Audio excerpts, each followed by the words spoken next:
All right, we're live again.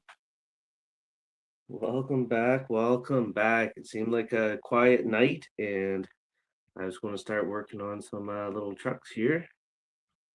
So I thought I'd throw up a live, and last night seemed to go pretty good. So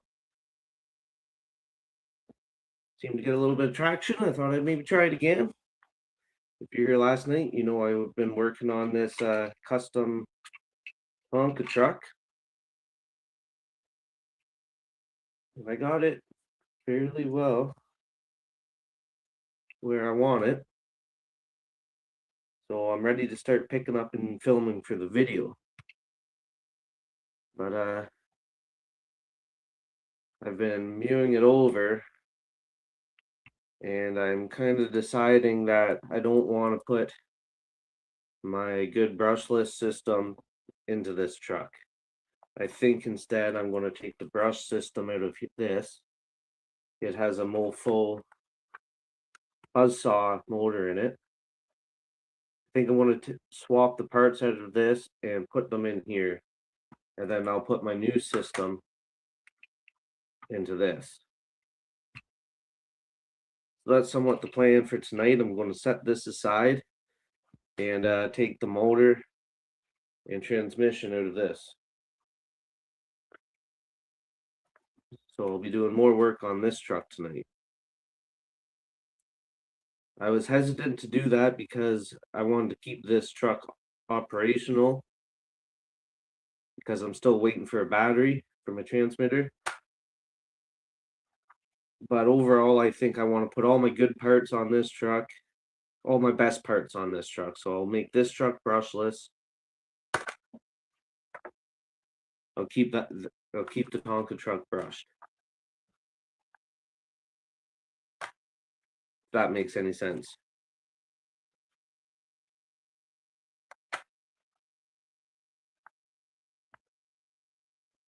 So I'll see if anybody wants to jump on with me. If anybody jumps in to watch or do anything like that, I will be here. I'm not sure if I did check to see if anybody was live before I jumped on, and I couldn't find anybody, so I thought, well, what the hell? I might as well do it.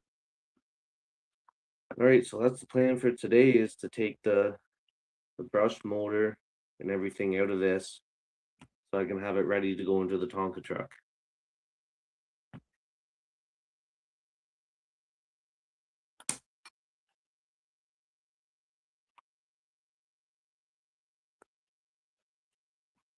Just for the ease, I'll take the top off of here, take the body off.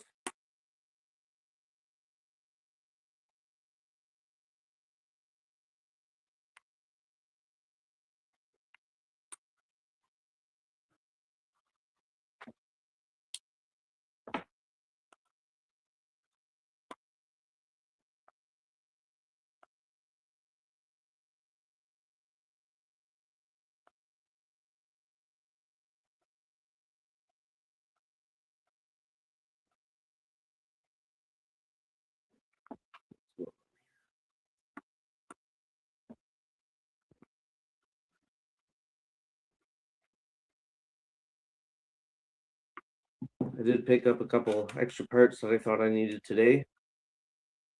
So pretty well got everything except for the battery that I need.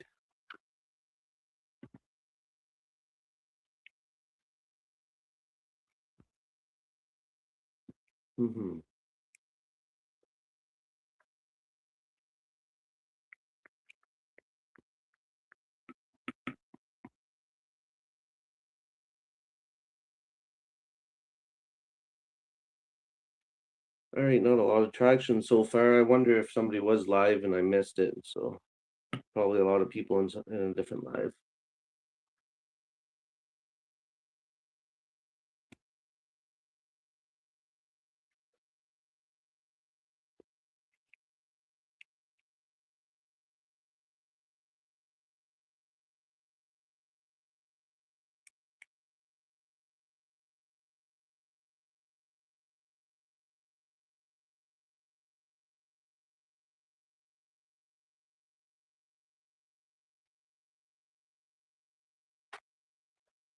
I don't see much traction. This might be a fairly short live.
Okay, I missed a screw.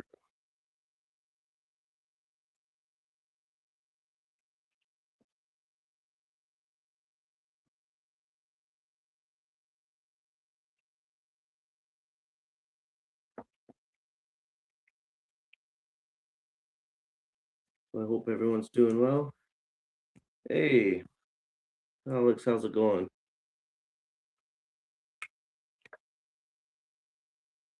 If you feel like joining me, I'll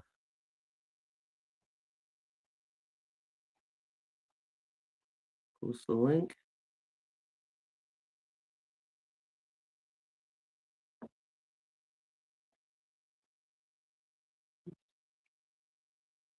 Okay, something didn't work there. Let me try that again. 1 second.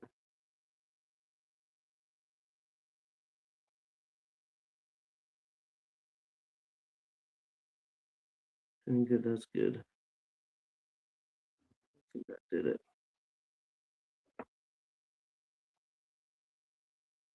There we go.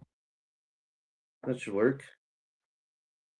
I did watch a little bit of a tutorial, so I'm hoping I can run this StreamYard a little bit better now.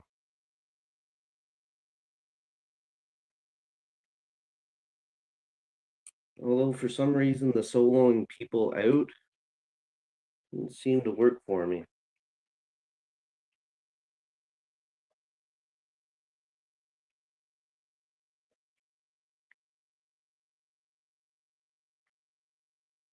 Andy, how's it going? Thanks for joining the live. I decided I'm gonna take the brush motor and setup out of this truck for my Tonka truck, and the brushless motor will be going to this instead. Maybe in a bit, just got back. Yeah, not a problem.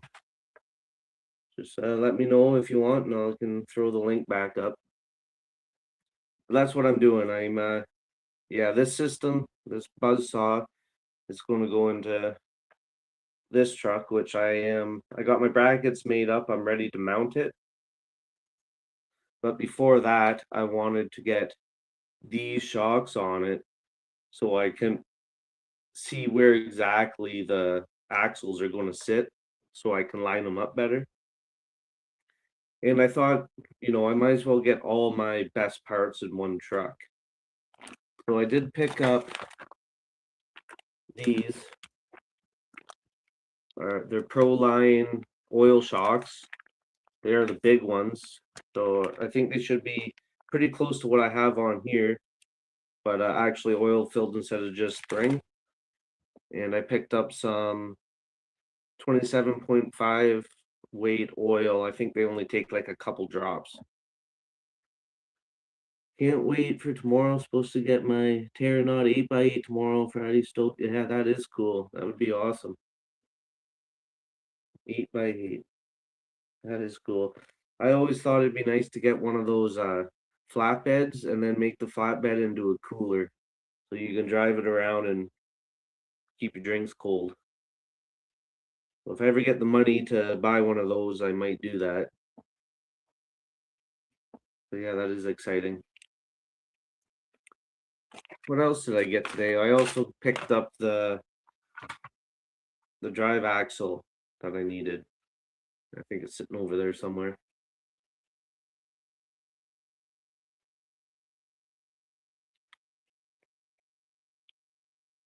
Alright, so this guy's going in.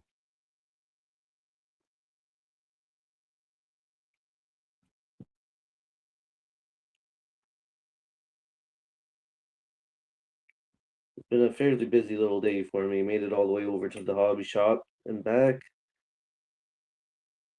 Spent a bunch of money that I probably shouldn't have, but you know, it is an addiction. Oh yeah, yeah, you could do that too. Just make a trailer with a cooler.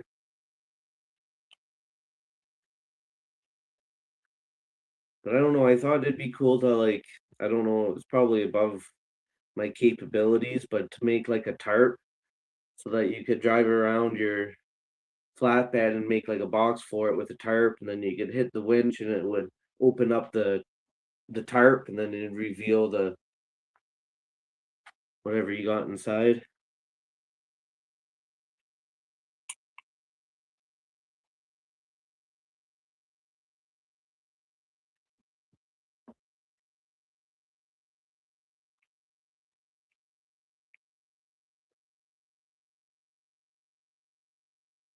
But yeah, that would be a lot easier. I could just buy a cooler, slap some wheels on it, and tote it around with my X Max.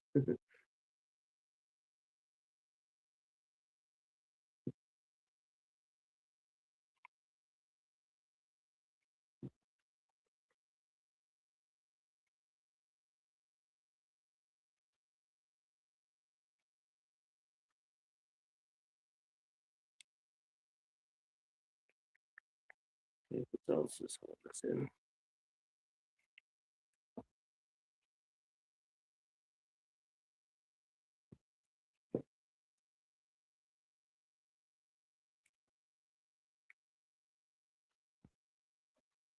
Okay, the shocks are on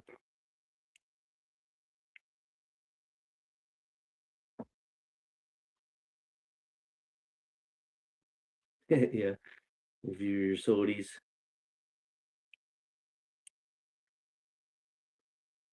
I just thought it'd be cool that like maybe an RC that you could pack your lunch on and go for a picnic with.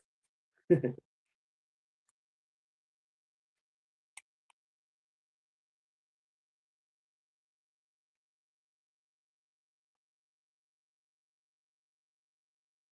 thought it'd be good to take to the beach and put in some non-alcoholic beer and drive around like that with them in there. Can't get in trouble if it's non-alcoholic, right? Although you can't have as much fun either.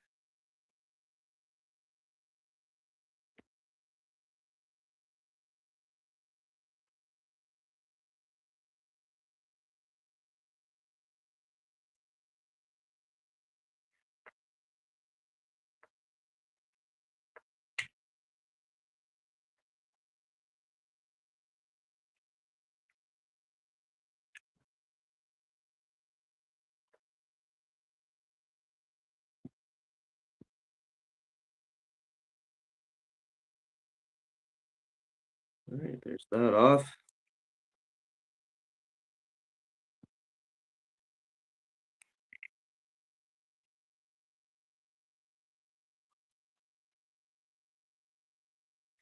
Now to put the brushless system in.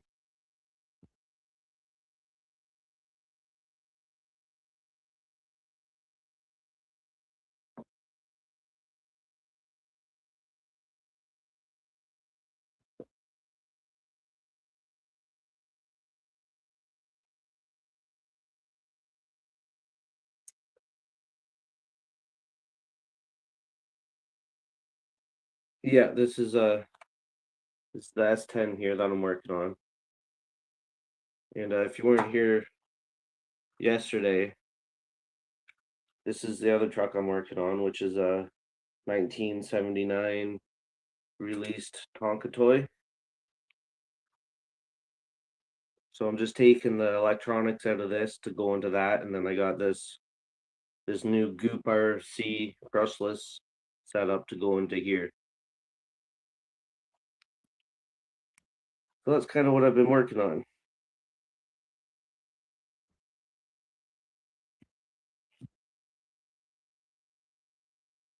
I was going to put this system into that Tonka truck, but I thought, well, the Tonka truck's never really going to be a high performer, so I'd rather get all my better performance parts all in the one truck. And I have a buzzsaw brushless motor, so I thought that would give enough juice to power this big heavy metal body around.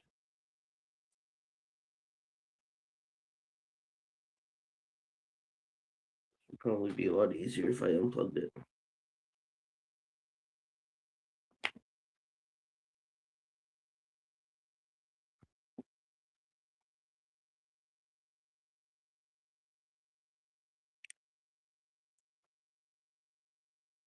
Probably be a lot easier if I took the wheels off too. I might as well just do that.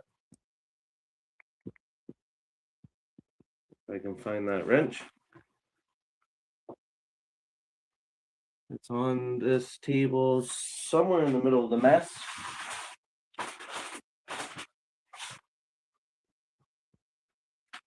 Which I can't see. 1 second. There it is.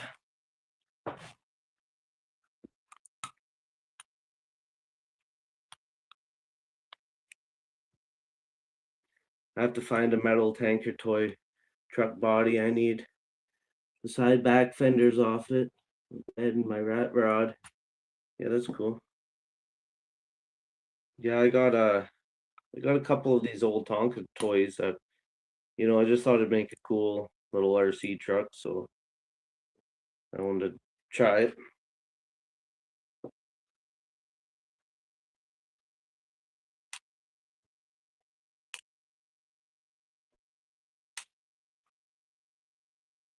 Be careful with those tires,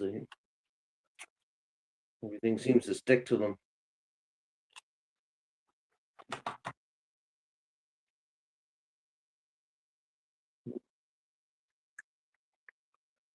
Make it a little bit easier.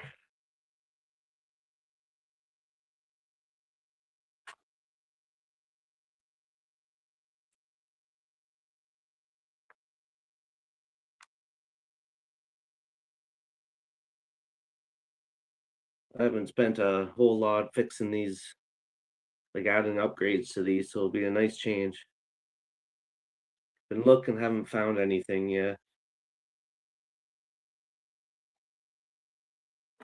Just need to pick up truck bed. What size is that? Like, is it like 24 scale or 10th scale?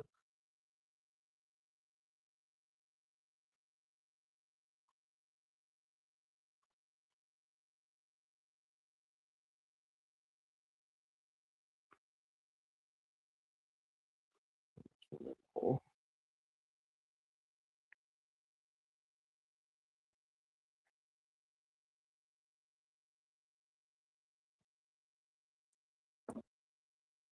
back out of there. 10th scale, yeah, that's what I was thinking.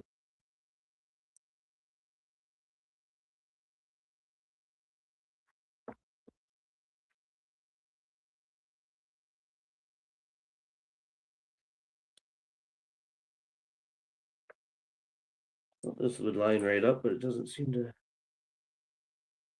go to win the last one just fine.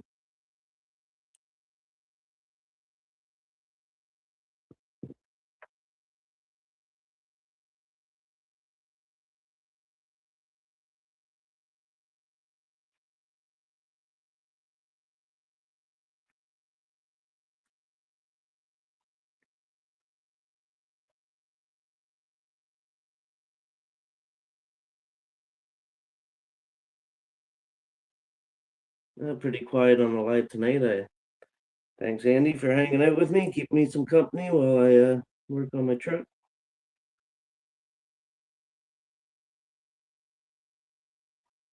I've been working on making that Tonka truck into a video, so I guess before I can do that, I want to get this done. Going in there just right.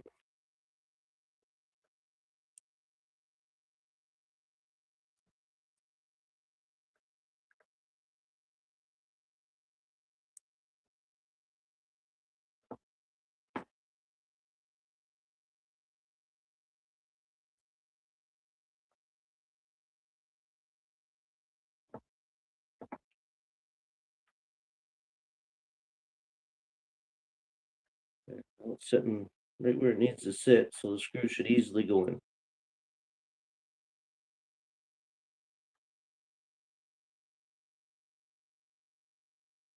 Oh, there's Alex. How's Hey, it going? good. How are you doing? Oh, pretty good. Just getting myself situated from getting home from work. Yeah. Time is it? 9. Oh, you must have put in some time today. Uh, no, I still get off at 4:30, but when my wife works, instead of burning two vehicles of gas, I sit at work for an hour and a half waiting on her. Okay, you work with your wife, or she works. Yeah, we work at the same place, just different departments. That's cool. Yeah. That's nice. So you can see the comments this time? Yes. I just checked that. Yeah. So I What's figured up, that, Andy? but I didn't figure out how to solo. I watched a video and it says that there's supposed to be a little image of a dude in the top left corner, but there isn't for me. Are they talking of the screen you touch, or they're talking of the whole screen of the?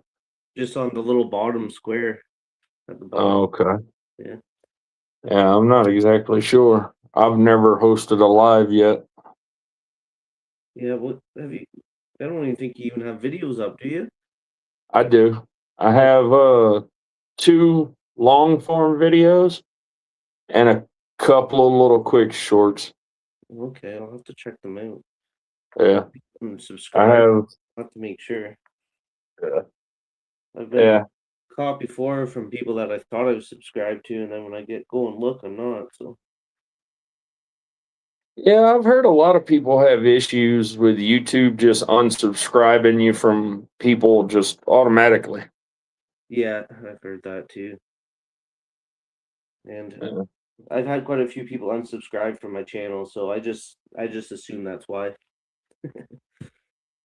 yeah. I guess I shouldn't say quite a few, just a couple. Yeah. Oh well, like they say, people come and people go. That's right. This third one, I'll go up through the bottom, just goes in from the top.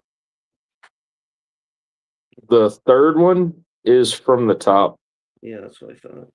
Yeah, two from the bottom and one from the top. That's what she said. Yeah, I think it makes sense for me to put my brushless system in this truck and put all my good parts in one truck, and then that one's just going to be a little for fun thing. So Yeah, yeah. And which motor do you say you have? the Goop RC or Go Up RC. Oh, the brushed motor. I mean, sorry, Oh, the buzzsaw. the buzzsaw. Yeah. Okay. Yeah, I don't know much about the buzzsaw, but I did have like a die cast that I put brushed, and it felt like it held the motor down a lot more, and that was on a torque beast. Okay. So I'm not sure if you're going to experience anything like that with that heavy of a body. Yeah, I probably will eventually, but this is supposed to be a more powerful, like a lot more powerful than the stock one, right? Yeah, Yeah, it's supposed to be fast too. I know that's the Mofo recommend this for the micro B too. yeah, Anyways, if I have a problem with it, eventually I'll maybe upgrade that to brushless at some point too. yeah, But I'm not yeah. sure. See And these oil-filled shocks too. So with the crawlers, have you ever had a rig that was brushless? no, No, no. because I feel Well, like I made that mistake a long time ago. Now I really do not like brushed motors. yeah, okay. I want at least get rid of the whining noise, and I do a few running videos just on my rock garden out there, so I want to make a rig that's actually enjoyable to kind of watch too. Oh, every rig's enjoyable to watch. It's always fun to see people's courses and their setups, and you know. where what they've learned and what they do to accommodate for too big of a hole here or too narrow of a gap to position a rig a certain way there, you know? Mhm. I also picked up this stainless steel screw set for Axle SC24, Yeah, and it has, why can't I get that on anything? There we go. there you go. It has the wrong fucking tip on it. It takes these little guys. It's got a star head on them. Oh, dang. Yeah, which isn't a big deal, but I had to hunt down that other little screwdriver to do it.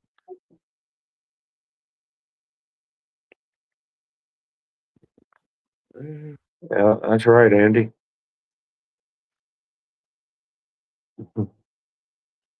Big fun, yeah. Man, they really do hide the chat behind that dollar sign, don't they? Yeah, that it is a little weird to deal with that, but you can kind of make it out as long as the word's not one or two letters. Yeah. That's right behind that dollar sign.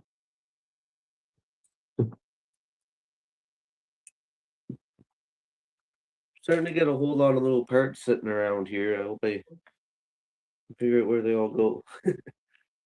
Yeah, And at least now that if I put this system in the Tonka truck, I can at least get it going and finish my video.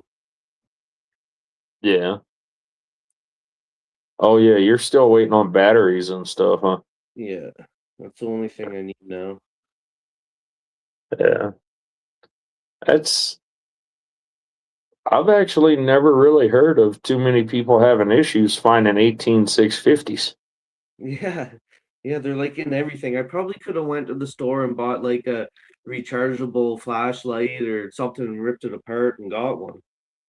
Yeah, I know a lot of headlamps have those 18650s in them now. Yeah, and then I heard that, well, those are what the vape pens have. So I bet you if I went to a smoke shop, they probably would have them. Yeah, Now I already ordered it, so yeah, yeah. I was gonna ask you the other day when you said something about it the first time if y'all had anything like a batteries plus or something out there because out here we have something like that where you can go and get any kind of battery you need and they carry 18650s right on the shelf. yeah. We have one electronics store. It's called KG Electronics, and all they sell is appliances, no electronics. Televisions, I guess, but mostly fridges and stuff like that. Yeah. Oh no, I'm gonna have to take all these knuckles off to get those off. Maybe. Uh, those bushes there. Some nice ones out there for sure. Oh yeah, definitely, Andy. Also, It doesn't to me. It doesn't matter what the course is. All courses are nice because it's always fun to look at somebody's video wherever they're crawling yeah, and see the lines they're choosing and be able to see other lines and just figure things out kind of through even watching videos. yeah.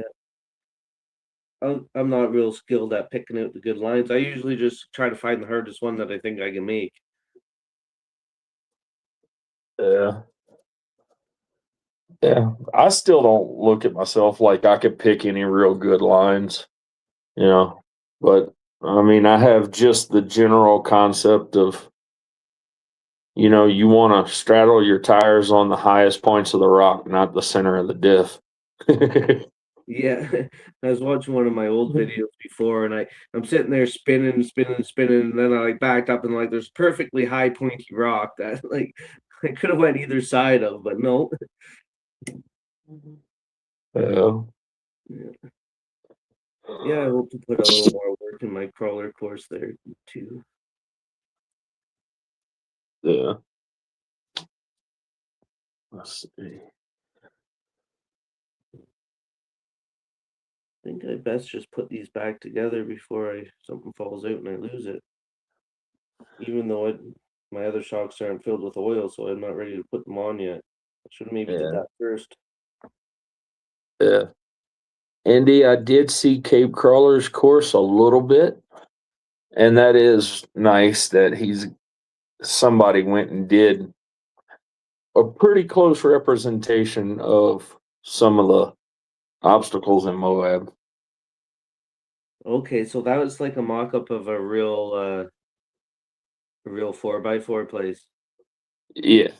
I seen it. It looked pretty cool. Yeah. I mean, scaling stuff down, it's not going to be exact, or, people might be going off of photos and certain angles give you certain looks, but yeah, he's definitely got a nice course now. Yeah, I want to try building something kind of similar. Yeah. Yeah. I've hit that point. I'm ready to get out of this apartment and get a yard so that way I can actually build me another 1-to-1 because now I'm closer to Moab than I've ever been. So, Oh, okay. oh, Those ones, the 1-to-ones are the most expensive kind. yeah, definitely. Yeah, I always see the odd field truck come up on Marketplace. I'm like, oh, that looks like a lot of fun. But then I go to my bank and thought, nope, I can't afford to have too much fun. Yeah.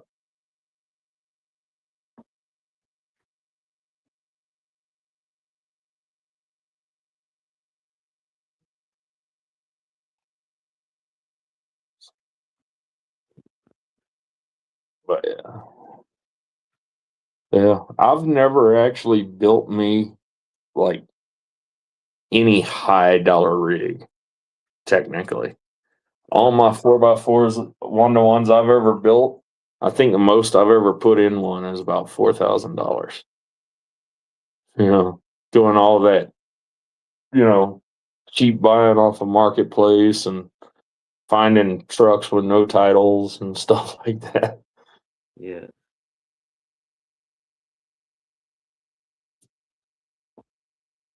I'm taking those down a little too much. Well, it don't matter. They're coming right back off to put the new shocks on anyways. So Yeah. I believe these shocks, they only take like a couple drops of oil in them, he said. So not like if it's going to be hard to fill them. Yeah, people have their ways of doing it differently. There is some people they'll put 1 or 2 drops in. Other people will fill it almost to the cap, but leave a little bit of air gap so you don't hydrolock the shock. Okay.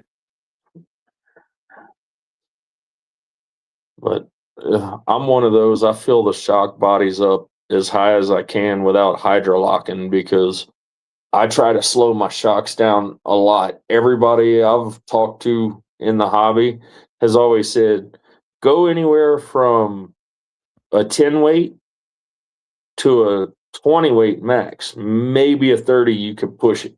But Okay.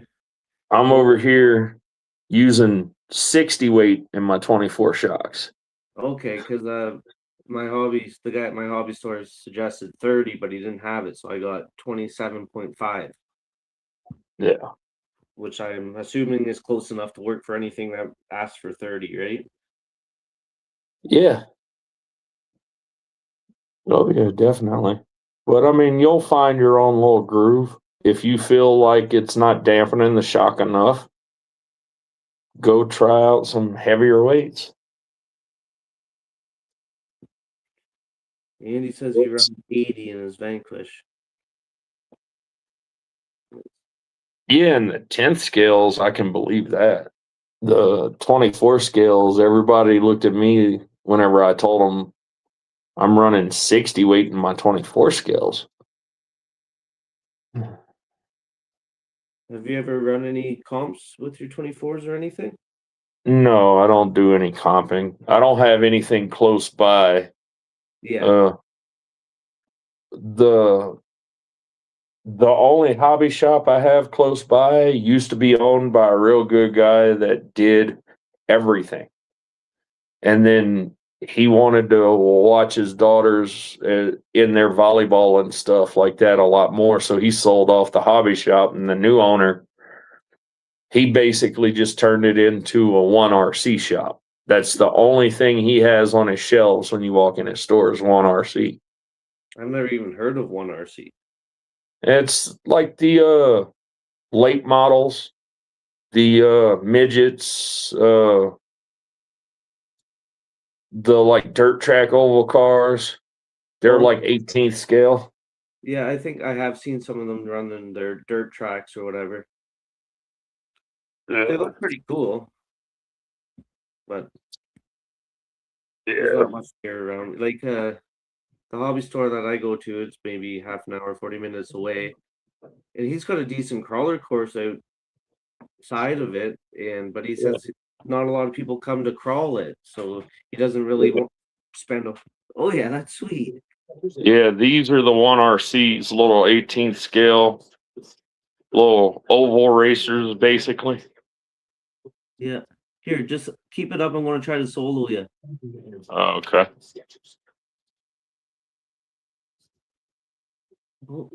Just what's that?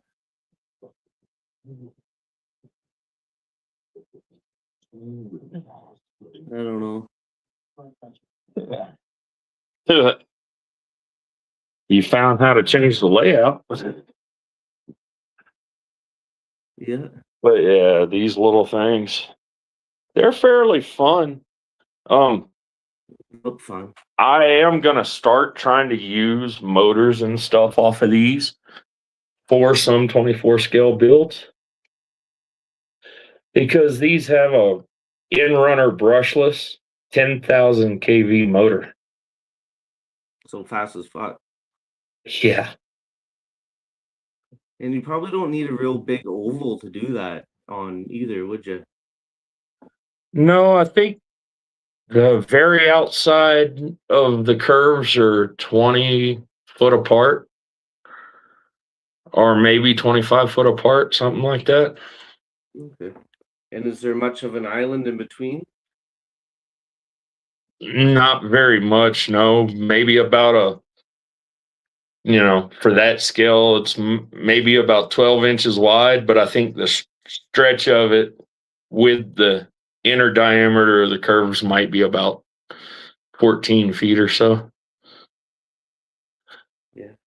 I think I've seen people like, you know how some of the tracks will just have a camera running? I've seen them racing on one of those at once. Pretty neat. Yeah. Okay. Yeah, but they are fun little rigs though. And they look cool. Yeah, I thought I'd maybe have enough to do a dirt oval in my backyard, enough room for one. Yeah, I might as well hook the drive shaft up. Yeah, maybe they are. Here, I think I set it over here.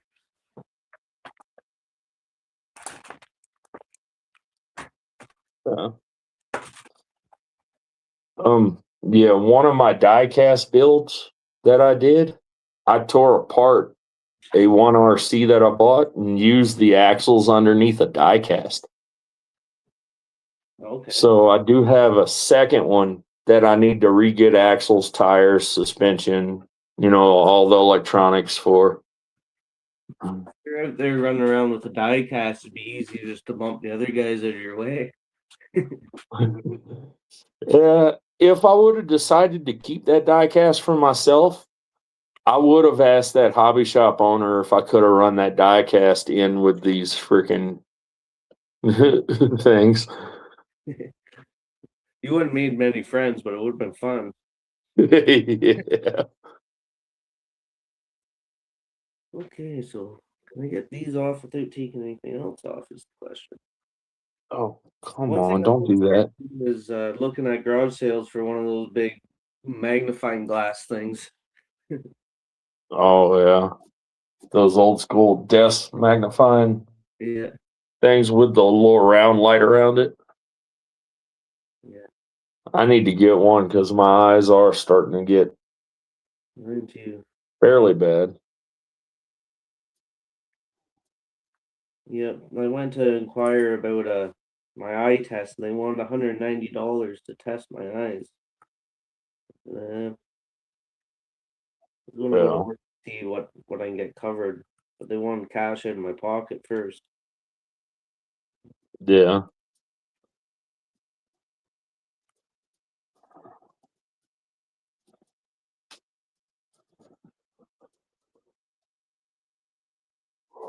Oh crap. Oh, is that it? So not as many people joined in tonight. I wonder if somebody else threw a live up at the same time as me. Um, there is a couple of people that have lives going on right now. Uh, have you ever heard of the Tank RC? Um, just recently somebody else mentioned the Tank RC. Yeah, he's another Canada guy. He's actually live right now. Oh, okay. Um, there was a couple other ones that went live, and I can't remember who they were, but I do follow a lot of freaking RC channels. Yeah, I got to start following more, I think. Yeah, I usually just join the ones that people pop up in the ones I see in the lives, right? So, yeah, yeah. Every so often, I'll get in the chats to other lives, but I mainly stay to just kind of the community that talks mm, on a daily basis, pretty much. Get nice. on lives with them and bull around with them a lot more. Yeah, we'll see. When I first found out about all these lives, I was looking to ask questions, and it's the guys that answered the questions and interact with you are the ones that I find I went back to, right? Yeah. You guys were always helpful and friendly, and Yeah, I mean that's ultimately what it's about, you know. I mean, you can choose to be that kind of butthole that thinks you're up here and everybody else is down here, but this group of people that I know, everybody's on the same level. It doesn't matter if you've been in it for 40 years or 40 days. yeah.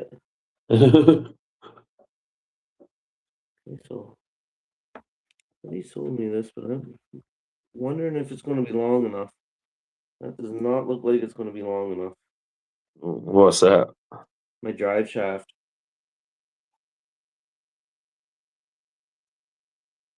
The front or rear? the front. Okay, well, it looks like the plastic one's going back in there. Yeah. I was really wondering that too, just from looking at it, but The drive shaft she got, it didn't say it was for a C10 or JLU or anything like that on the package. now I ripped the package apart.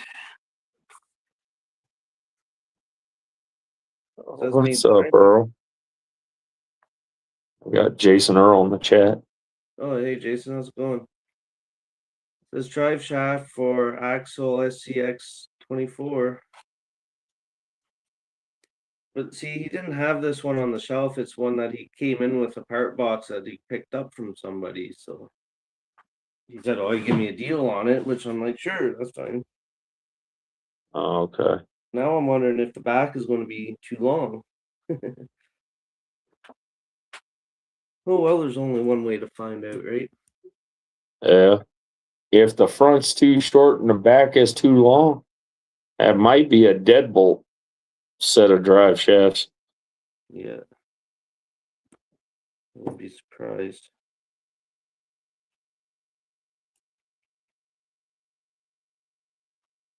Either way, I'll be able to use what I take off of here on there, so maybe I won't put it back on. Yeah. I just gotta.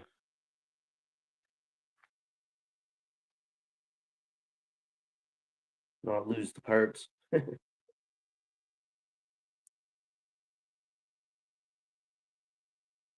Well, actually,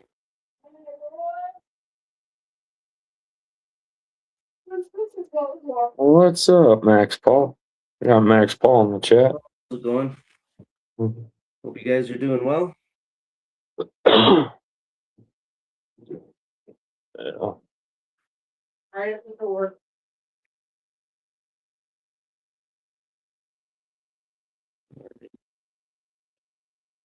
Well, I can stay there. I need this piece off of that. I need more bins.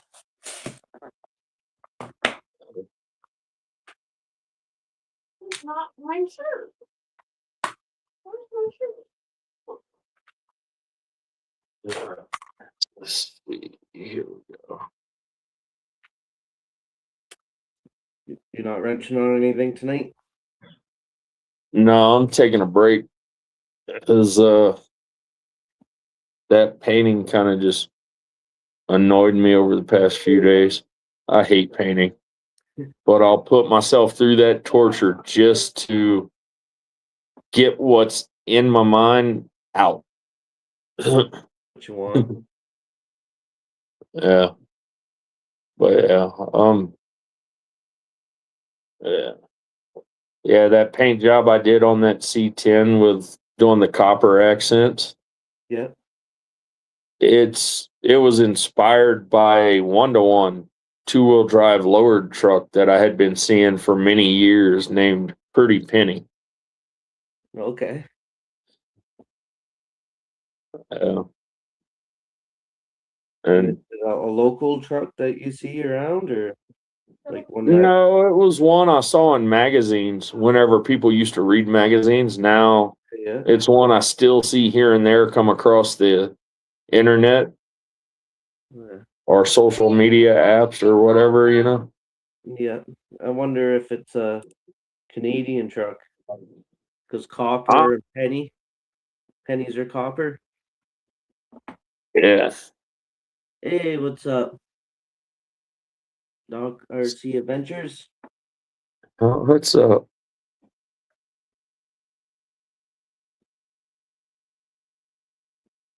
Yeah.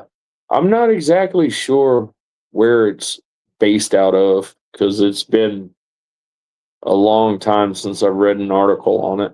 Well, I don't know. Like, did America even ever have pennies? Yeah. Oh, they did too. Yeah. Never mind. Yeah. For We some reason, used to. maybe they didn't, because I've never actually come across an American penny. Yeah. What's going on here? Yeah. I think our last penny that was 100% copper or whatever was in the 60s or 70s, maybe.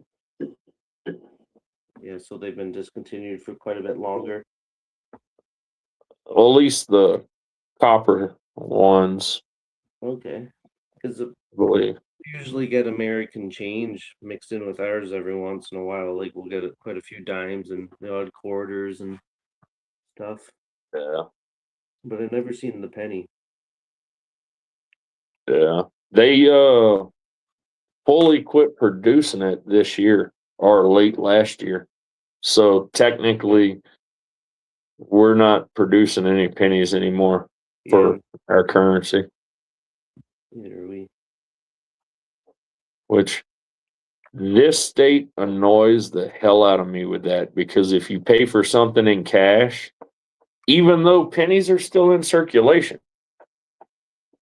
but a lot of the gas stations out here, if whatever you buy costs $5.96 and you give them $6, they don't give you no change back.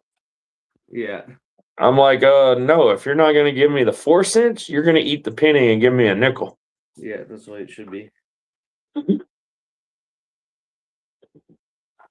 right, time to put this into this truck. What's easier, screwing the motor down first, or getting? I guess you kind of got to do the drive shaft first, don't you? It all depends on how much room you have. For me, I could go either way. I either drop the motor and transmission in by itself because some rigs I do have enough room to grab a pair of needle nose and just slip the drive shaft right on the end of the output shaft. Other times, I'll just put half the shaft on the transmission, slide it in, and try to weasel both male and female together while I'm dropping the transmission in. Okay.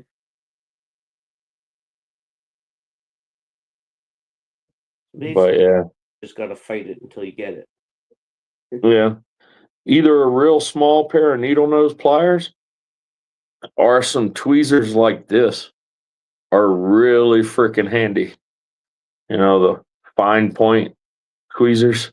That screw back in there, that's not gonna help.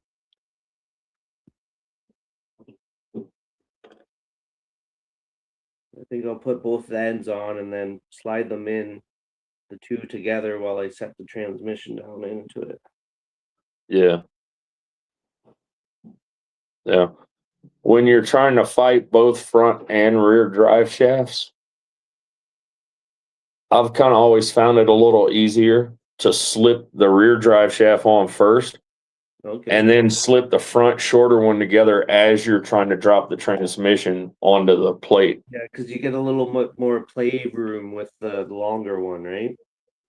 Yeah, it won't slip apart as easy Yeah, as the front one. a lot of sense.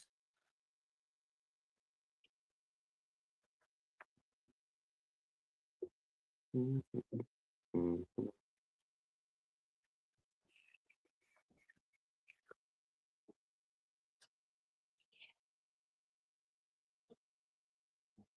Yeah, so I think I'm gonna take my 10 scale up to the crawler course at the hobby store and see, and maybe do a couple lives from there someday. Show off I'll the be good. yeah. Yeah. Yeah, I was talking to him today and asked him how he liked the video and stuff, and he said, "Oh, it's pretty good." I guess he shared it on his page, so probably got a bunch of traffic from him. Nice.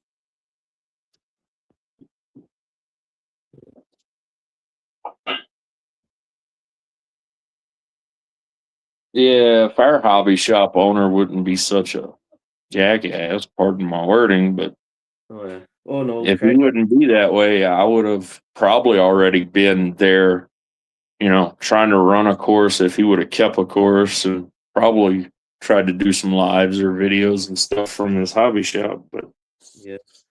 See, I've also thought about maybe going around and seeing if there's somewhere that would let me do, like, if I bought a mini Z track, if like maybe at like the pizza shop or something, if they had enough room that one day a week we could set up the track and people could come in and rip it around or something like that. yeah, Maybe at the Legion.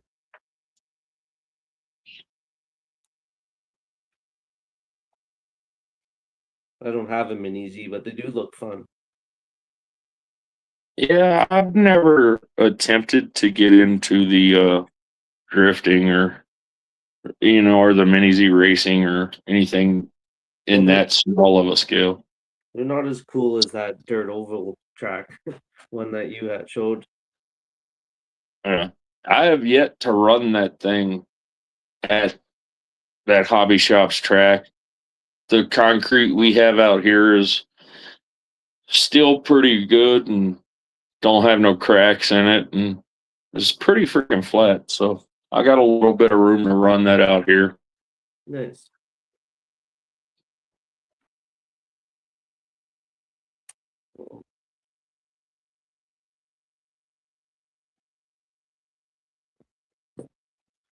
Let me go on there. No, it's not mine. No, there we go.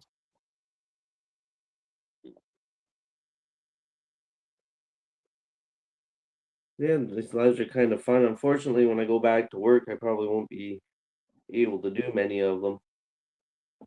So if I disappear, that would be why. When I get back to work, I'm usually in bed by like 9 o'clock at night. Yeah.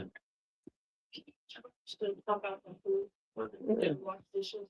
You never know. You might find a groove to where you can do certain things certain days. Yep. I'm trying to force myself into a groove still.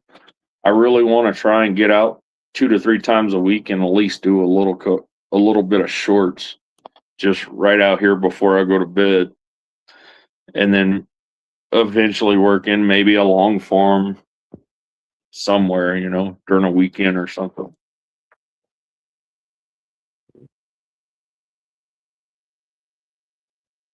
Uh-oh. Uh-oh.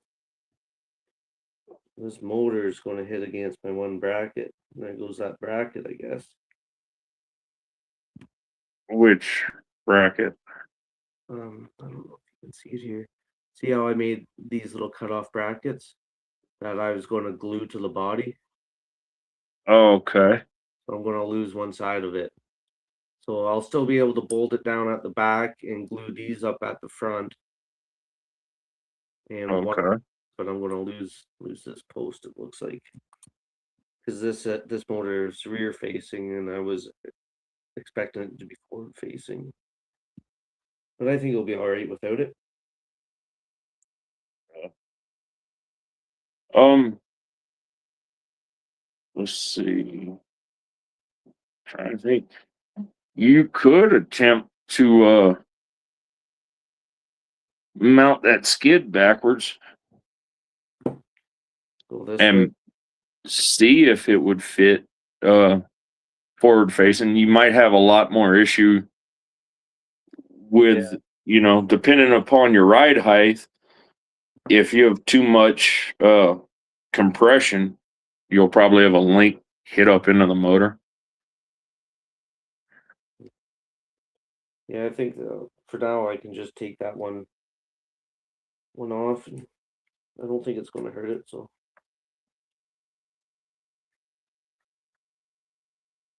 okay, yeah, this is finicky. Yeah.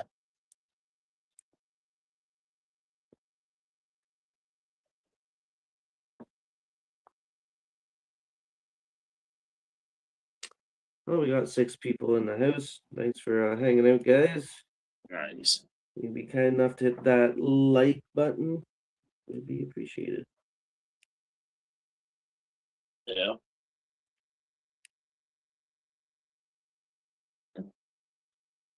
Get in your home. Come on, you can do it. Go right in there.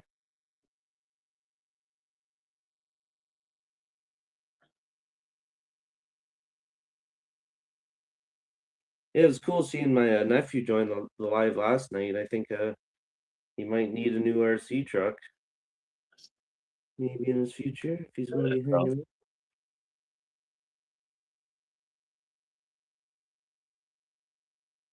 Yeah. It's, yeah, it's one thing I never believed whenever I first started looking at getting into the hobby was everybody told me these little 24s are gonna breed like rabbits. I mean, heck, I'm little 2.5 years in, and I don't have a whole lot like a lot of people, but in 2.5 years in, having 14 rigs is a little excessive for me, I guess. That's me, yeah. Okay, so it looks like that one on the rear is going to be too short.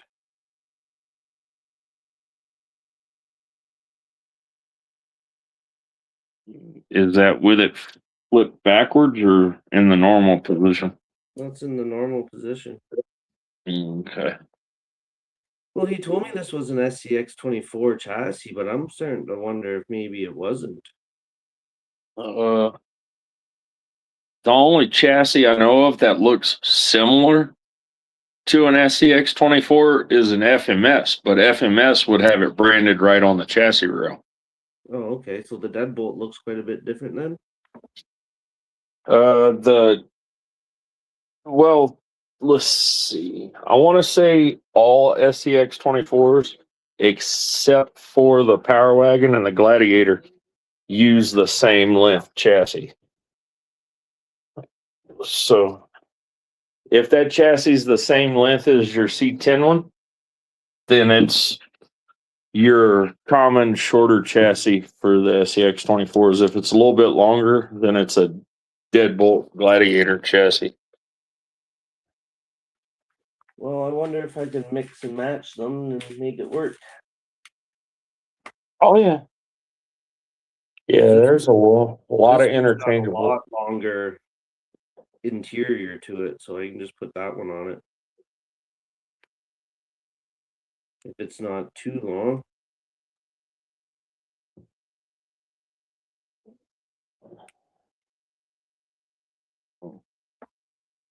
But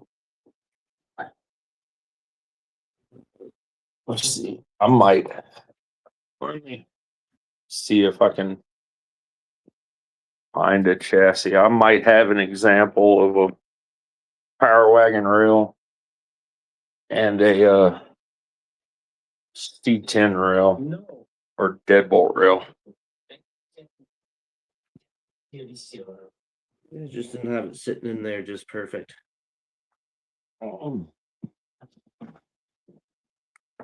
Yeah.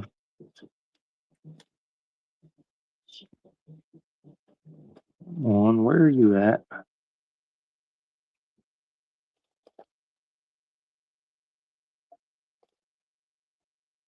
No, I think I got rid of that chassis. Dang it. Take that out. I think I'll just replace that short one knuckle with this long knuckle, as long as it will work in here. Which it won't, because it's different. This one's square and that one's hex, I think. And like snack balls or very straight away. I might have to do it this way.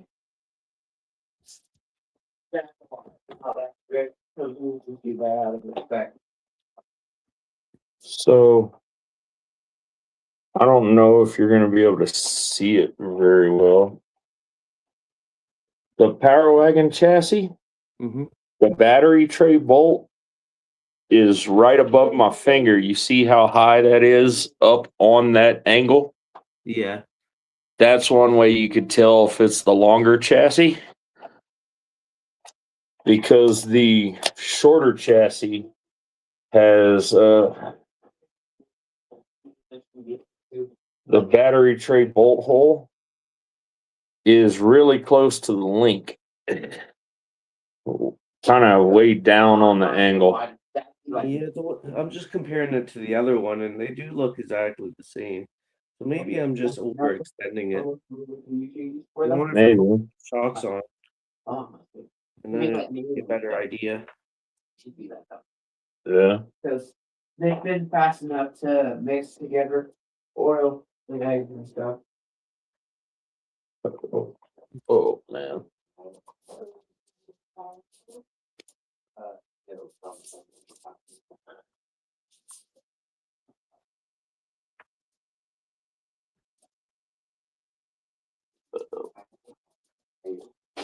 Yeah, this deadbolt right here is the only brushed system I don't mind.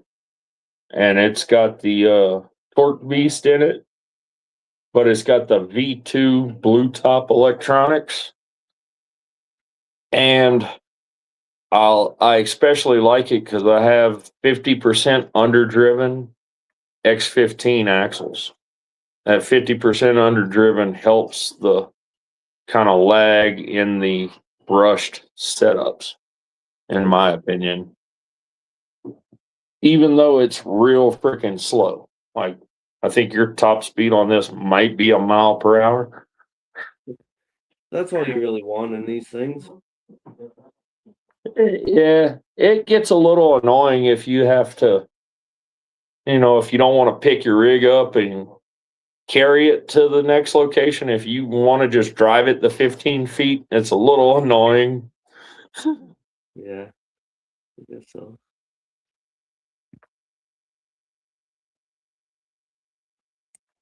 Okay, maybe these shocks are gonna be way too huge on this thing. Maybe not though.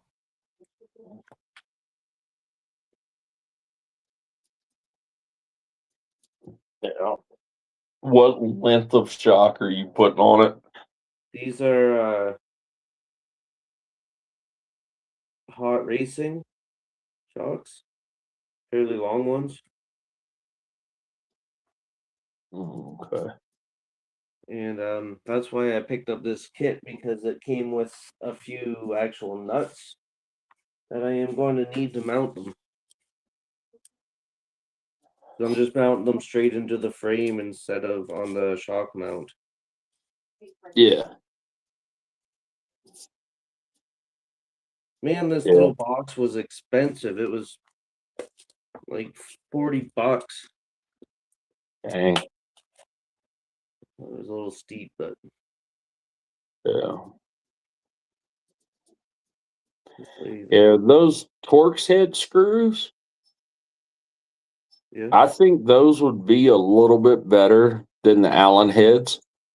Because I think you have less of a chance of stripping out a Torx head than you do an Allen head. Okay. You know, just a little bit of play in an Allen head when you go to put your driver in it, you can strip those out easy if you have a little too much play on your tool. They're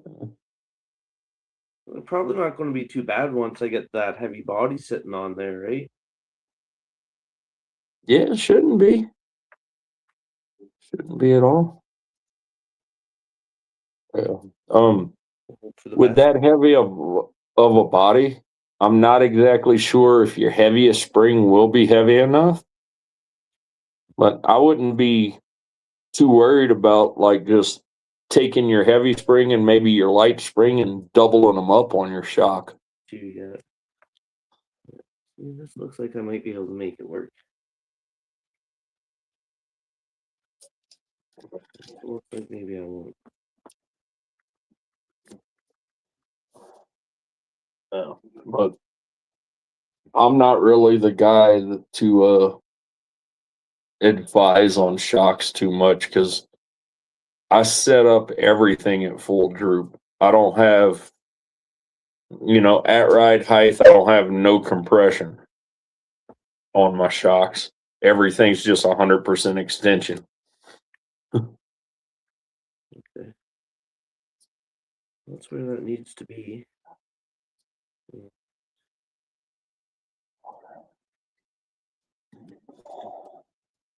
This and go together. That it can probably come apart too. Yeah, they were in the bag. They were too. Yeah, you're right, Cadillac. It's Alex. We got Cadillac STSV 06 in the chat. How's it going? I've only heard his name once and I cannot remember it for the life of me. I'm one of those types of people. I have to see somebody's face like 10 times before I remember their name. Oh yeah. Well, I remember him because he made a comment that day I had my Cadillac shirt on. Yeah.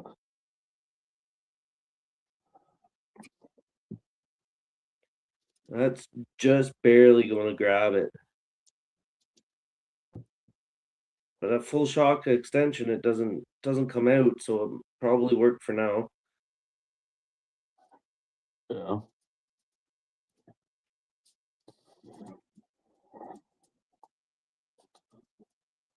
I bet you I know what I did. I probably got the front knuckle on the back and the back knuckle on the front because it's longer. That's where I screwed up. Maybe, yeah. Yeah, because this is longer. Up a little bit higher in your screen. Sorry. Yeah. You see this dangly is not as long as this one. Oh, yeah. So at least I know that it will work if I do it the right way.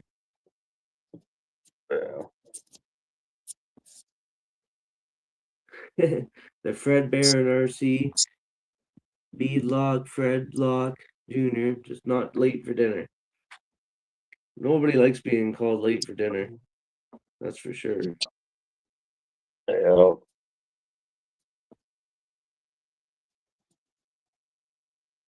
Yeah. They always say breakfast is your most important meal of the day, but dinner is always your happiest because it's always good to go to bed, Yeah, feeling fat and happy from a good dinner. that's right. And when I'm at work, I try not to eat very much of like a large lunch or anything. So I'll just pack away on some mixed nuts or something. Then when you get Yeah. home, you just have one big meal. And they say it's not the best for you, but Yeah. it does help you sleep. Almost lost that one. Oh, damn.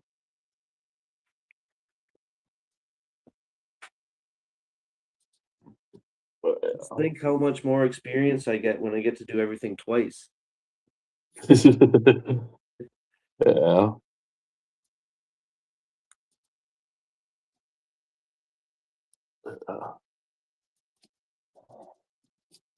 So what are you up to tonight, Cadillac Fred Baron? Hanging out, taking it easy, relaxing.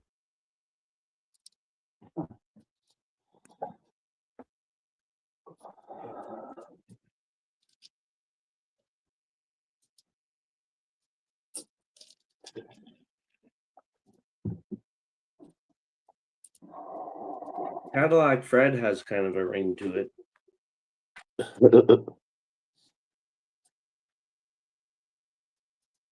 Yeah, just chilling. No doubt.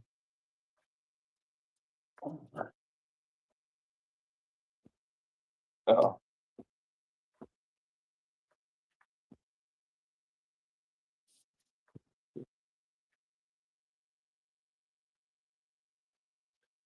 I took a little bit of some gravel running on the way to the hobby shop to see how the roads were, and looked like there's still some frost coming out of them. Okay. Be a bit before I get back to work. Yeah.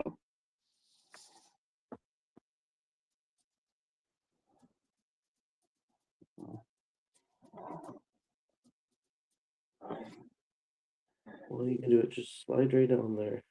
Yeah. Kind of like I said, should be wrenching rain all night into the morning. Yeah, well, see, when I left, it was raining out, and then by the time I got there, it was like nice and sunny, and I was like, oh, if I knew it was going to be nice, I would have brought a rig to go crawling. Yeah.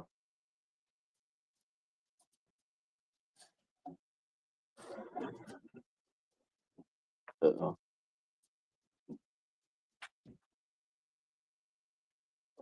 Yeah.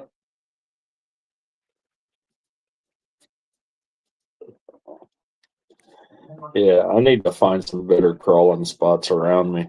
But a lot of times I'll, have the mentality of I'm ready to get out. And then it's like, nope, I just feel like being lazy today. Yeah, definitely happens. I got a bit of a walking trail around the river that I can do. That I should make a point of at least once a week going for a walk around it, and then I think my trail truck, my Ascent Fusion, would probably make it the whole way around. Well, it definitely would. So maybe just take it for a walk around the walking trail every once in a while, just to stay a little bit active. Yeah. Yeah. Yeah. With my job, I've hit that point. I just try to relax as much as I can because, like today, we had to do a train inspection, and I Oh, probably walked 6 miles in just a 3 or 4 hour period today. well, that's good that you get some walking. Like I'm stuck in my cab all day. Yeah. Yeah. Doing that much walking at work, though, freaking gets it to where it's like whenever I'm at home, it's. Yeah. Uh, Well, I get that too. Like my back gets sore and stiff from running heavy equipment, right? So bouncing around inside the cab, it starts to wear you out, and but you don't get any exercise. No, Cadillac. Well, yes and no. I still classify the 18th scales with the 24 scales, but that's all I have is 18th and 24th.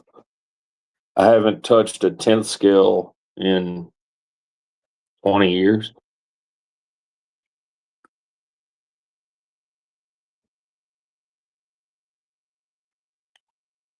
But One of everything, I think. I got a 10th scale, 5th scale, 24 scale.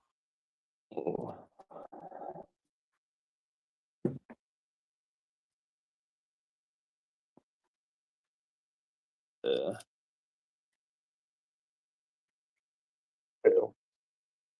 I really do want to build a 10th scale, but I don't necessarily know what I want to do Yeah. as far as which one or whatever. I have had the little envy or whatever you want to call it to try to see if I could find a Vatera Ascender K5 like I had, years back. Yeah, that'd be cool. Then you're not just getting a rig, you got one that's like near and dear to you, right? Yeah, one that I've had before that I kind of miss. Even though way back then I wasn't into building them or customizing them, and I didn't know nothing about them. When that Vatera Ascender broke on me twice, I actually went to the hobby shop and had the hobby shop fix it for me because I was like, I have no freaking clue what I was doing. Yeah. That's what I.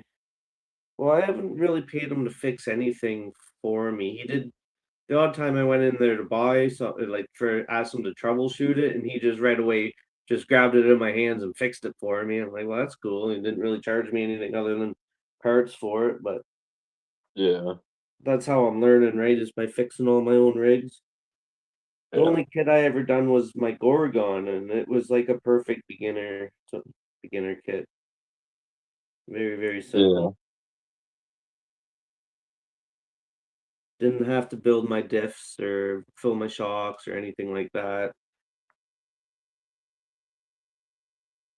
which would be the hard stuff. I ripped my X Max wrote mostly apart. yeah, Hey Max, welcome back. yeah. I can put a link in if you want to jump in and participate in the conversation if you like. Let's see. Yeah, I only had a small handful of rigs, but I had the Vatera Ascender. I had a Traxxas Slash 2-wheel drive, Okay. and I had a Stampede with the Gravedigger body on it. And I have one HPI, and I cannot remember exactly which HPI it was, but it was the one that came years ago with a bounty hunter body on it. Yeah, I'm so new to the hobby, I don't even know what any of those are, except for the Traxxas Slash. Yeah,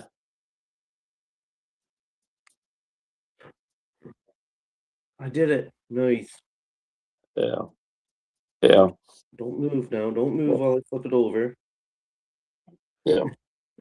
Yeah, I think one of the reasons why uh, I want to get a Vatera Ascender again is because I found out that some parts on that are like the predecessor to the Axial 10-1, 10-2, whatever, Okay. I remember back. And I thought that was a cool little tidbit of information. Yeah, I remember back, like, I don't know, 10, 15 years ago when I seen somebody with the nitros ripping around or whatever, the gas ones, and I thought, oh, that's cool. And then they started telling me how much work it is to keep them running, and they were always not really running that great. I'm like, nope, I don't have the patience for that. But which I still Yeah. don't think I do, but the electrics seem to be a little bit more forgiving. Yeah. So I'm just going to stick to the electrics for now. Yeah. I had a guy trying to convince me to get into like the fifth scale gas and the RC boats. Yeah, I got one bolt. Yeah. He was fairly adamant about trying to get out of the hobby. So he was trying to sell me a I think 6.5 by 14-foot enclosed trailer with 3 boats that were like 5 foot long a piece, and he had 5 of the fifth scale short course trucks. Okay, that'd be nice. Yeah. You're almost like doing a full business there then, though. Like you could show up and have 5 people like hold a 5-person race. Pretty much, yeah. He was a driver for some big team or something. Some big race team with the RC boats and fifth scales. Yeah, see, a couple of my videos there, you'll see my buddy has a gravel pit that he's been dredging out. So making a nice little lake for himself. And I just picked up one of those pro boat. I don't know if it's 24, 26, or 28 inch. It's a brushless motor 3S. It was like $300 or something brand new. Uh. I didn't want to spend a whole lot of money on one because I didn't know how much I would be into the boating, but they're pretty slick. They go nice and quick. Yeah. When it lights up, it lights up. There's a little bit of a hesitation into it, but then all of a sudden, it just flies. Yeah. Yeah. I know the one thing I will never put in my hand is, well, I guess they're all the same thing, but yeah, a drone, a helicopter, or a plane. I will never mess with any of those because I'm crap at any of those 3. Yeah, I bought one of those cheap little styrofoam ones, the Cub Scout Sport. It's again around $300, and I've crashed it probably a dozen times, and it still flies. It's not, you know, nothing special. Yeah. I've I've never put them in my hand because I know I'm crap at Yeah. driving RCs in general. Well, yeah, that's why like I was talking with Bob there the one night, and he was saying, "Oh, if you got to get a better like one of the nice flying transmitters and get it all set up and stuff." I'm like, I don't have the money to do that. I don't want to spend $300 every time I crash on a new plane. As cool as it is, I just don't think I can afford it. Nice Cadillac. I have a Pro Boat 32 Miss Gecko 4S and a small scale boat. Yeah, so they can be fun for sure. If you have a nice Yeah. spot to take it. The thing too. Yeah. I have a old coworker out here in Pueblo. He's into the boats so much that every boat he has, he's hand built from the ground up. That's cool. And it ranges from tugs to steamboats to fireboats and all that other mess. Mhm.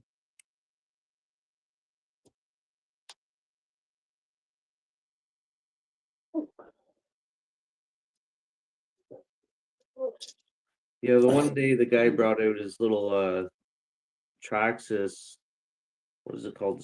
Spartan maybe or something? Didn't seem to screw into that at all.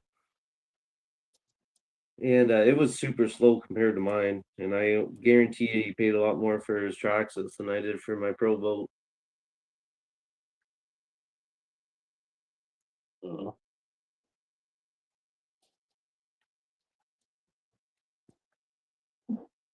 What is going on here? There's a different size screw to the nut. That one went on so good. Yeah, I've gotten a chance to see how intricate people get into RC hobbies. And the most intricate I've ever seen is that one old coworker that does the boats. That thing's full scale detail on every freaking rig, every boat he's ever done. Just Are your boats self-righting, Cadillac, Fred?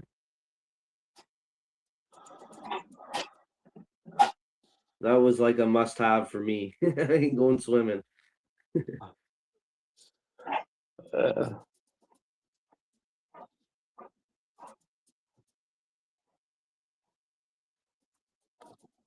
Okay, so these nuts don't fit those screws.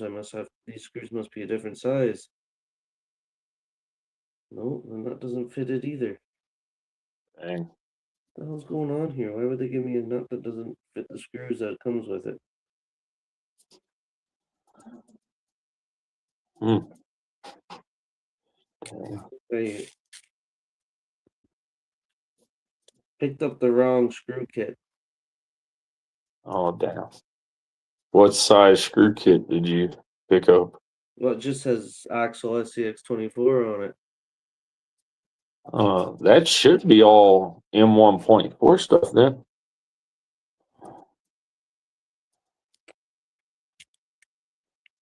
Shouldn't just be able to slide the nuts over top of them. You No, shouldn't. should have to screw them in, shouldn't you? Yeah.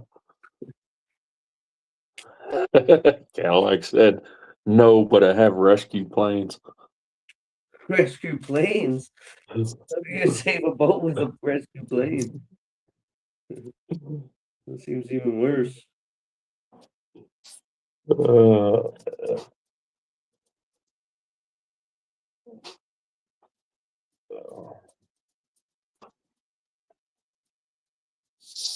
What's going on here? These nuts, they're not working too well.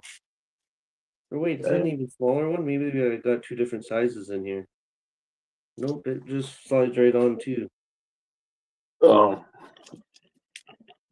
I could see a small handful being wrong, but yeah, if you have a lot more than just 3 or 4 that are the wrong size, then probably all the nuts in the package are the wrong size. Yeah, well, that first one, maybe I cross-threaded it. Maybe you just got to cross-thread it to get them to stick.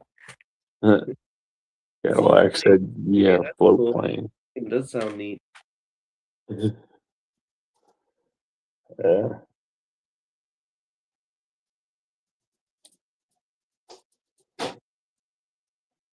This one seems like it might work. Try it.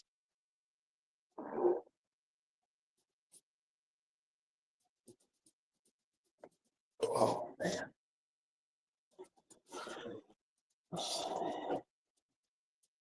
You have 130 planes? That's crazy. Oh wait, yeah, I think I have seen. I did come across your channel. It was all planes. Now I remember. Dang.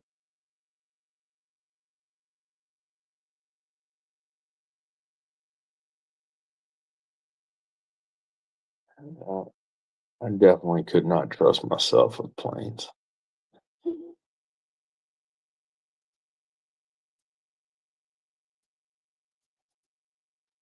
I've been hitting that flight simulator in the VR once in a while, and it's kind of it's a cool simulator. Like the controls are just like the RC planes, and yeah, in half an hour I'll probably crash half a dozen times. So not the best.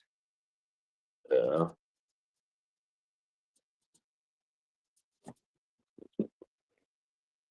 Oh man.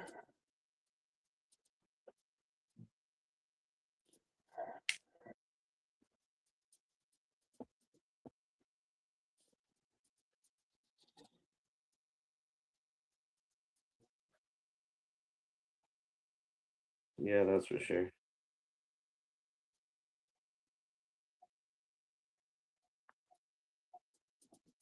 But it doesn't have to be a plane in order to crash.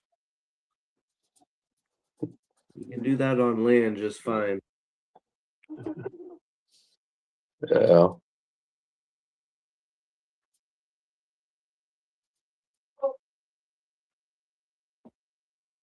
I gave the controller to my X-Max buddy in the middle of a soccer field, and somehow he still head on the soccer post.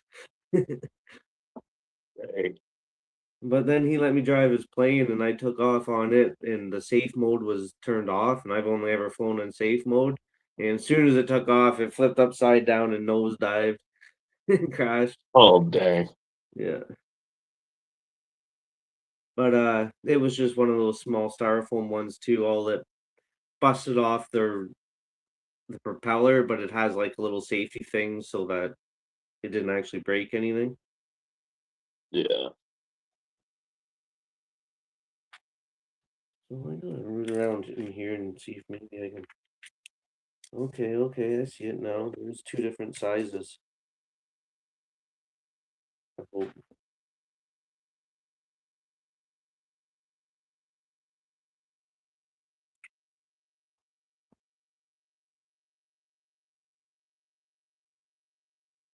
Oh, you did have two different size screws in that kit Yeah, and nuts. yeah. Oh, okay. I think maybe not. Maybe I thought this one was screwing in, but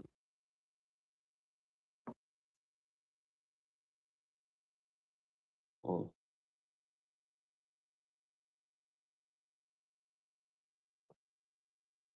I had Wild Bill take it over on Monday nights. Okay, it's screwing into nothing.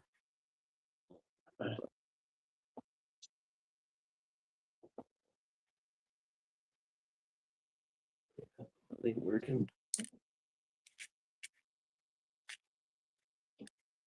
yeah. Yeah, the only thing I could think of is that screw kit you have might be a 1.6 instead of a 1.4. Yeah, I think maybe dynamic is just not the best. It says right on here stainless steel screw set for Axle SCX 24. I figured it would be like a full set, all the screws that you needed for it, right? Theoretically, I mean, if they call it a screw set for a specific Truck. model.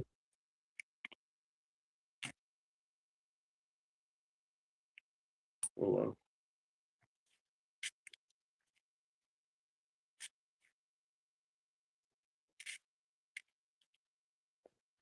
I could always maybe try to take it back. Right, the hobby store might give me something for it back.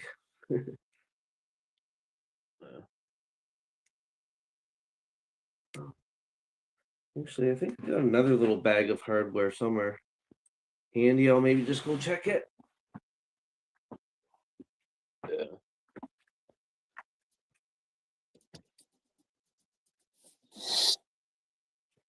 Oh,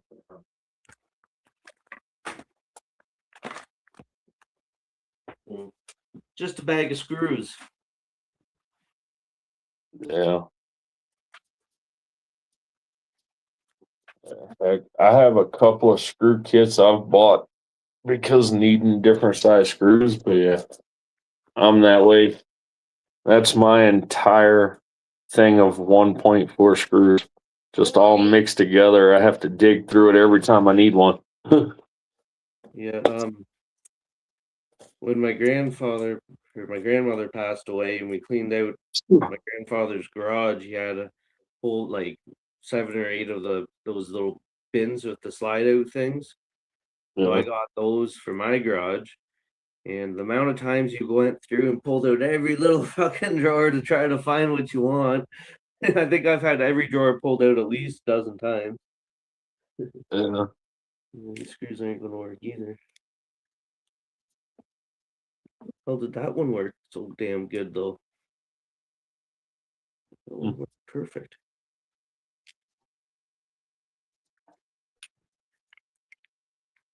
Okay. But I needed a screw to go through this hole here. And I managed to find one out of all the bins. Okay. So that's why I'm going to mount that on. Instead of the small popsicles, I upgraded to large popsicles. Yeah. This is just going to sit in between the frame like this. Oh, okay. I think maybe pull this a little closer.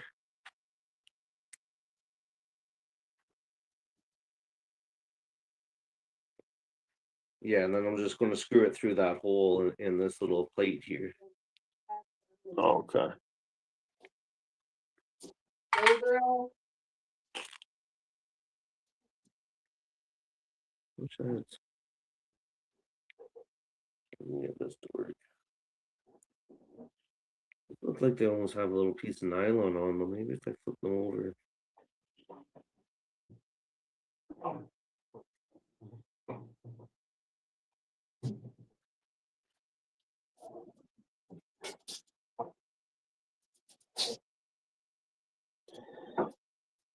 Uh, yeah, with mountain bodies, I've kind of gone through stages over the years. I always tried to keep the stock style mountings whenever I first started messing with trucks, and then whenever I started doing other bodies, Mm-hmm. I started doing like hard mounting, like you're doing, where you have to unscrew it to take it off. Mm-hmm. I think it took me a little over a year to finally get into the mode of doing like magnet mounting bodies. Yeah. I tried this, but see, it's got plastic all the way around, so the magnets don't really Yeah, have anything to stick to. My hobby shop did make me this. I inquired about maybe getting a 3D printed box cover for this, and he just whipped one of these up for me on the spot. oh, nice.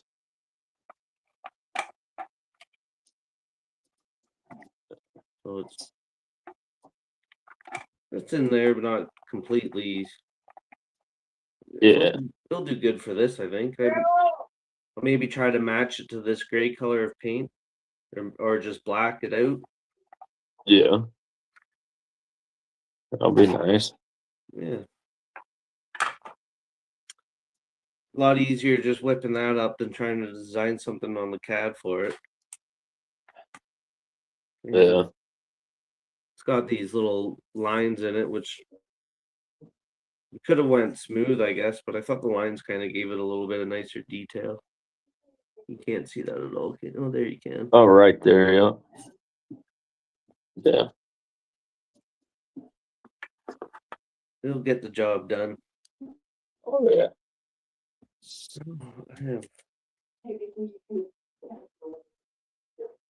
I am stumped with this whole nut thing. Wrong size nuts is driving me fucking nuts. Dang. Maybe I'll move on to something else. Save my insanity. Yeah. Ooh, I got a couple of those. I wonder if those rubber washers. I can just stick a couple of rubber washers on there to hold it for now. I don't know. Well, just help out in Just the so that I kitchen. can line it up to my body on there, so they'll be in the right positioning. Yeah. Are you trying to mount the shocks right now? Yeah. Okay. If you have the room, you could take your shock towers and flip them upside down, even though you're going through the frame rail, and just use that plastic shock tower to screw the screw into. That'll hold, or should. Hmm.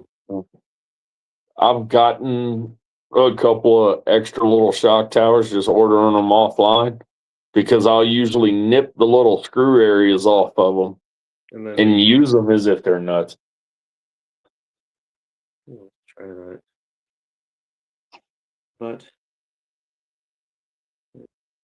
would this shock tower come off of this truck? Okay. I got two trucks here. I don't want to mix my parts up. Well, if they're the exact same chassis, your rear shock towers are going to be the same between both of them. There should be no change in the rear shock towers at all.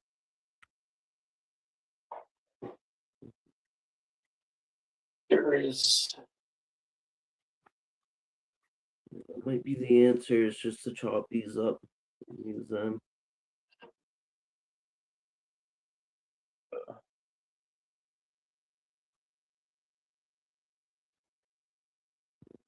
Down like that. Yeah, that works. Especially works enough for now just to just for sizing, right? That's what I need. Yeah.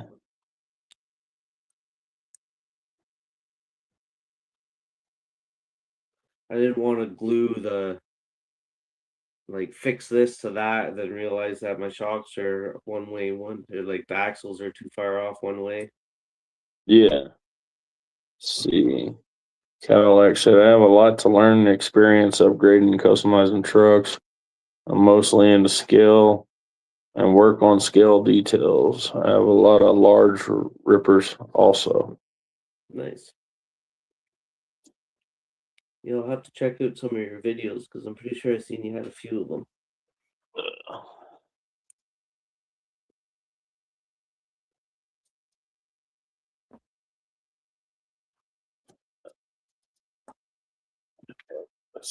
And the planes are cool. I noticed that the hobby store today, they're having a go fly a kite day.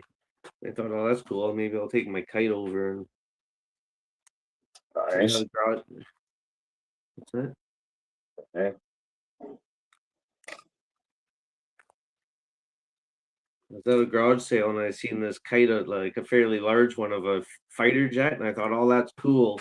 $5, sure, I'll take that home with me. And went out to try to fly it, and the only thing I got up was my heart rate. Damn.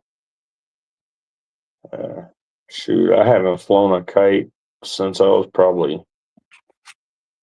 8, 9 years old. Yeah.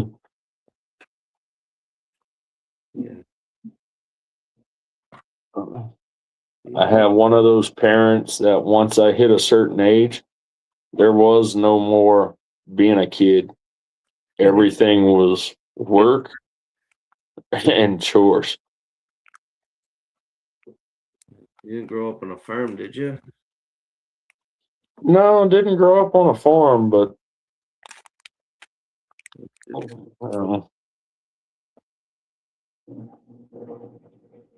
You know, oh, they're there. Yeah. Shocks.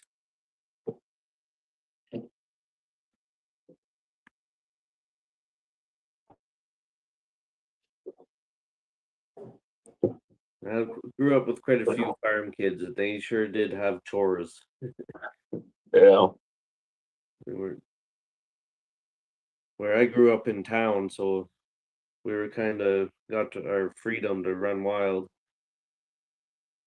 yeah. They always had to go back home and do chores. Yeah. Shoot, my dad worked on the road a lot, and pretty much my stepmom and my dad treated me like I had to be the man of the house. So from the time I was 12 years old, I was even having to freaking fuss at, punish, and raise my stepsisters that were 3 years and 6 years older than me. Oh, older even. Yeah. Yeah, that's crazy.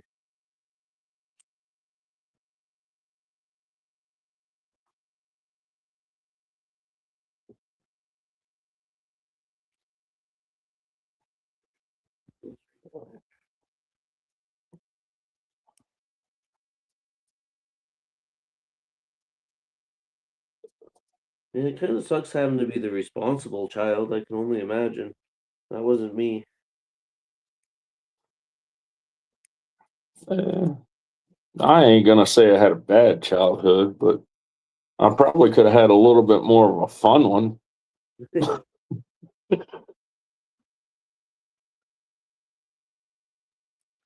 Yeah, my childhood was pretty good. I never really went without, except for brand names. Like, never went hungry, but never had steak every night. Always had shoes, but never had Nikes. You know what I mean? Yeah. Yeah, that was the same thing with me. Cadillac asks, what do you guys do working? I'm a heavy equipment operator. I run for the company right now. I run loader and I load hoppers for the kind of like the lead hand for the spring and fall gravel crew. Uh, And I also run bulldozer and excavator. uh, I don't have any videos of me doing that, but I do have quite a few shorts that I made from work. Some bulldozing shorts and some crushing stone shorts. Stuff like that. yeah. Yeah. And I do non-destructive testing. Work doing a X-ray and shear wave on in-process piping and plants and new fab stuff, structures for buildings. Right now, I'm working at a wind tower manufacturing facility, making sure they're meeting the codes on building wind towers. Oh, so you use like X-ray stuff to look inside of things? Yeah, Oh, that's neat. yeah, yeah. I've been in that industry damn near my entire life. Legally working in it since I was 17 years old, but whenever I hit 12 years old, my dad would always tell people I was 16, 17 years old, and I started working in the oil field at 12. Yeah, sure, man. I'll post the link again here.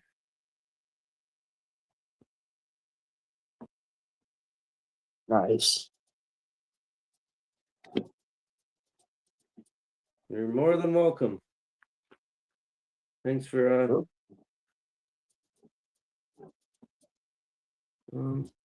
the stage. Hey, Fred. How's it going? What's up? Thanks for joining us.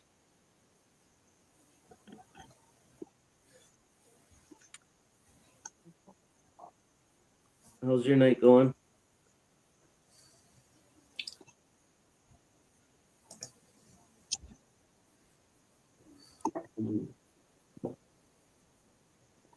You hear us all right?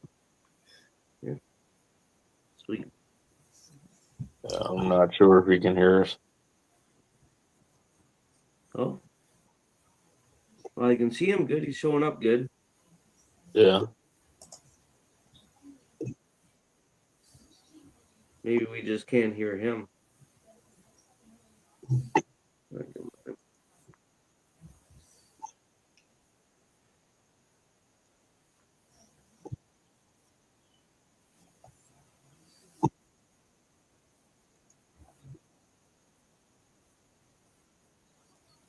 Hope it's not my end.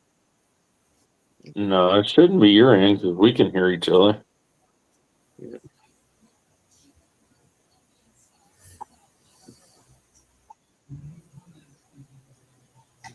Got one gnarly of a beard on you, that's for sure. That deserves a compliment. Oh, there we go. Yeah, well, I heard him laugh, so we can hear him. You can hear him. There we go. Oh yeah, much better. Yeah, man. Thanks for having me. Since it's just us three, it's kind of, I don't like usually being seen and heard, but Okay. Yeah. You don't like being on live streams much? not per se. I used to hide down in a little corner on the live stream and Oh have the YouTube, the real flight going on. yeah. It's Oh, funny. It's heavy equipment. Yeah. I work at a steel mill. I'm the scrap management foreman. Okay. So we have all the heavy equipment, railroad outside. Oh yeah, they like the demolition sort of stuff with the big grapples for the steel. Well, magnets. Oh, magnets. Okay, yeah, It's even better. Yep. So we have all the heavy equipment that you operate, and slag pot carriers and Cat 992s for slab haulers, and Nice. I used to do some pretty cool jobs, but now where I'm at now, all I do is load trucks, so that's pretty boring. But I've done, some excavating in the mountains before, and I used to be a gradesman. That's how I got into it. So we built mostly turned cornfields into subdivisions. Built lots of those. Worked for a guy on the lake for a while, and we did some dredging and Nice looking. some marina building. That was fun. yeah, very cool. Best scenery you'd ever get on a job site is when you're working in a marine. Yeah. And it's funny, Alex, is we make a bunch of wind tower steel for wind towers. Yeah. Yep. Yeah. That's cool. I'm in East Central Iowa, Okay. real near the Mississippi, right about mid-state, where the river kind of runs east and west. It's weird. Yeah. Yeah. I work at the people who bought it is CS Wind, a Korean owned company now. Hmm. And I absolutely hate the steel they use because they switched from American steel to Korean steel. Oh, It's funny, the company I work for, we're bidding on a contract down in Louisiana for a Korean steel mill. Okay. Yeah. I wonder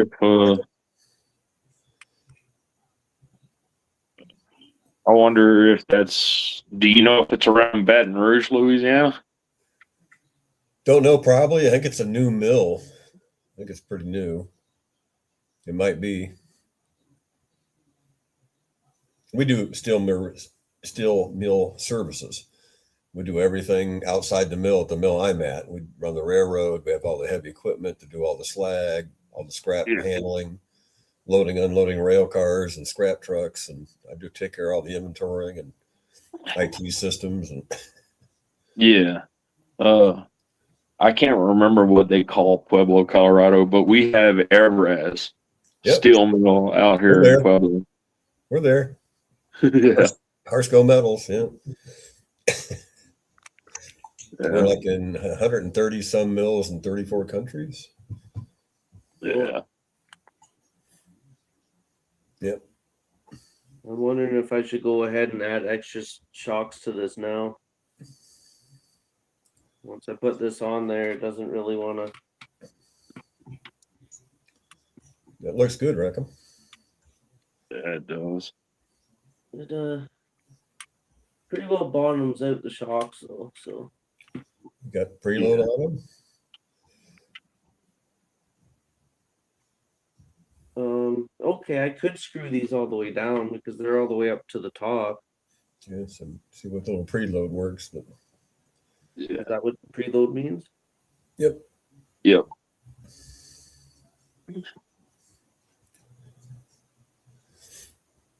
Yeah, I'll try that. So you out at Pueblo, Alex, or? Yeah, well, I've been here for only 8 years. I'm originally from Louisiana. Huh? Born and raised around Opelousas, Louisiana.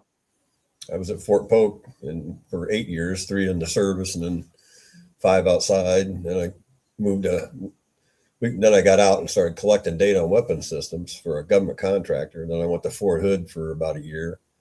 And I transferred up here to the Rock Island Arsenal, where our home office was here.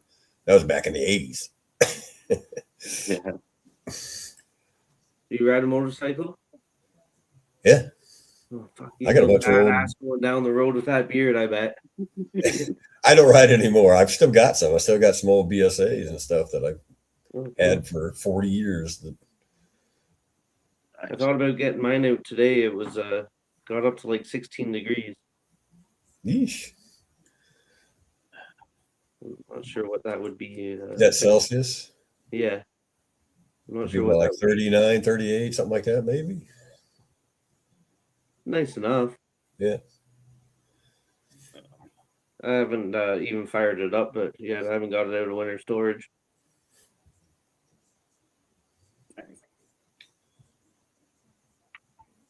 I don't get out on it all that much, but I've thought about it, but I'm too old. I won't bounce like I used to. I'll break if I hit the ground. And yeah. that help out? Yeah, a little bit, but Still might need some beefier shocks, but Yeah.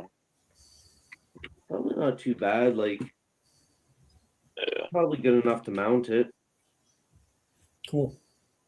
The only thing is that the front ones are sticking straight up and those ones are sticking a little bit in, but I don't think that's really going to make much of a difference.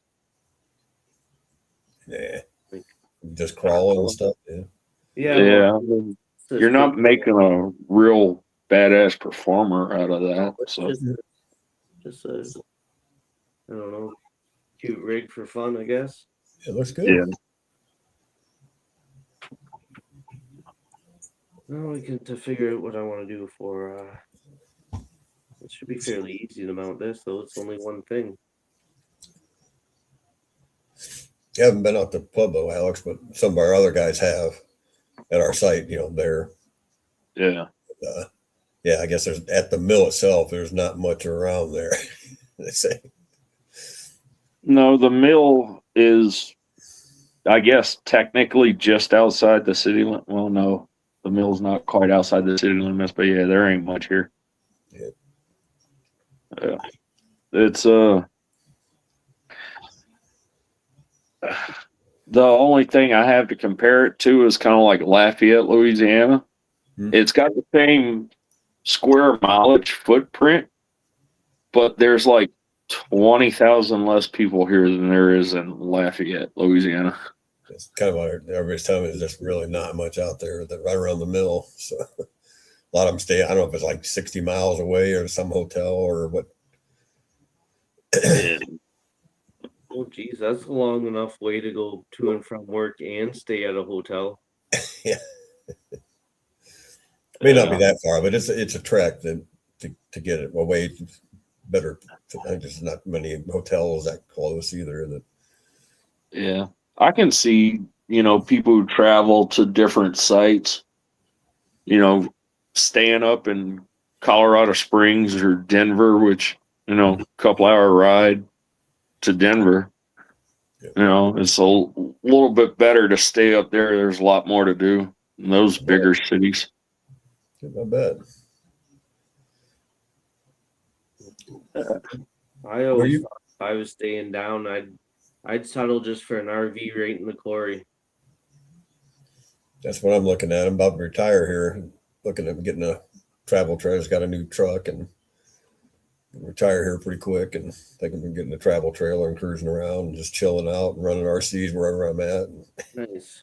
I've been thinking about heading to the Philippines for my winters. Yeah. The semi-retire till I can fully retire and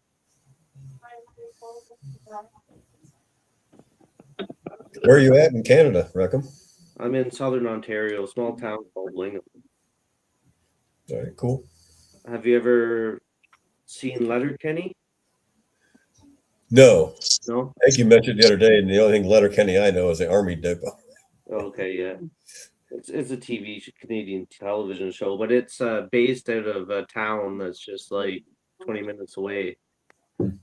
It's called Letterkenny in the show, but the main guy in it is from there. His name's Listowel. But Cool. Yeah. there's enough people that watch the show that sometimes when I tell people that I'm from Letterkenny, they know what I'm talking about. It's kind of like almost like Trailer Park Boys, but not quite as good. I'm sure you've heard of Trailer Park Boys. Not really. I'll No? have to check them out. With you, Alex, have you seen Trailer Park Boys? I haven't watched it religiously, but I've run across a lot of little short clips of them. Yeah. And every time somebody says it, I just remember Bubbles. Yeah. It's one of some of the more famous Canadian TV shows. And just like really slapstick comedy. Yep, very cool.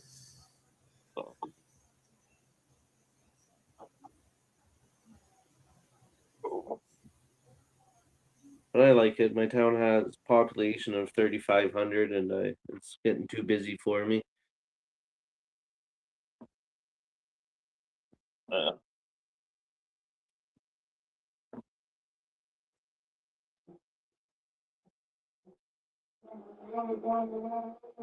Oh,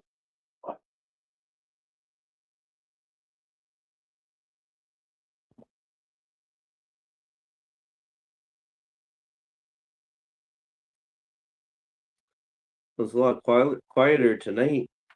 Last night it was hard to get a sentence in. yeah.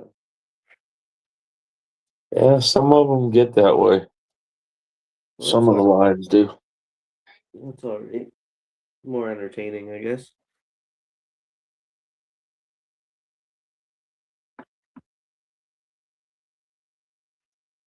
Not that He we're booted himself. Oh, he dropped out. Yeah. Yeah, I'm gonna be bouncing back and forth trying to mute my mic because my wife's running a blender in the kitchen, and I know my phone picks up every freaking noise. Oh, okay. Oh, I wonder what happened. Alright. Oh, I have no idea. I don't think I said something to offend him.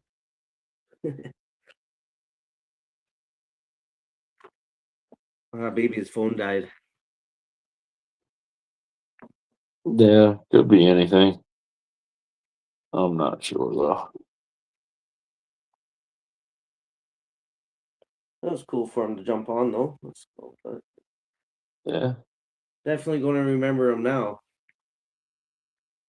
yeah.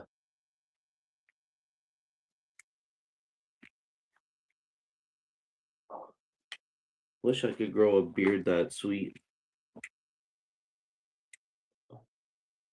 Never quite made it as long as his, but I was probably about half the length of his at one point.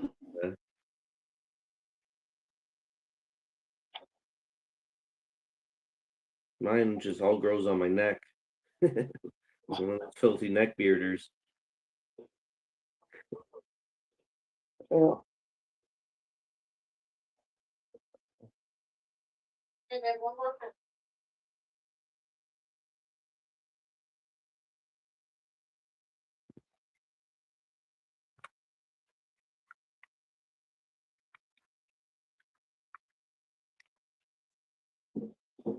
All right, I should be finished muting. Okay, that looks like it's all going to fit in there. That's nice. Good. Get the shocks put back on it.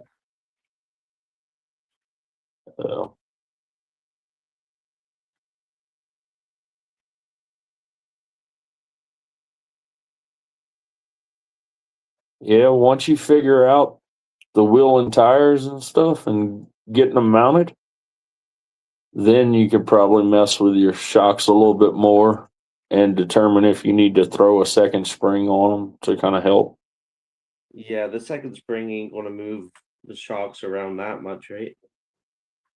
Oh, No, I mean it'll help with welcome back. figuring your ride height.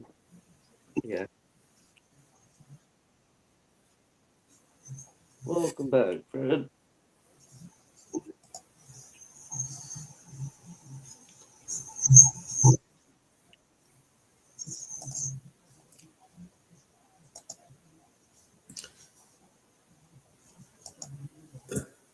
Yep, not sure what happened there. All of a sudden, everything just kind of dipped out. No problem. Yeah, it happens. Yeah. Technical aren't the only difficulties I have. Part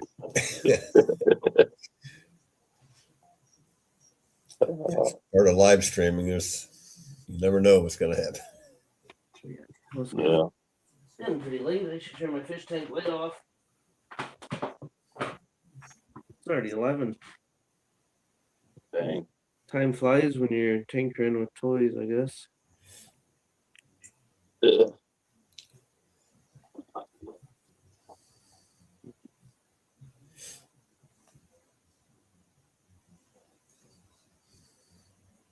Yeah, I've been looking like at different places to travel because I take the winters off, right? So I was looking at South America quite a bit, but then I don't know, it has been having more troubles down there, and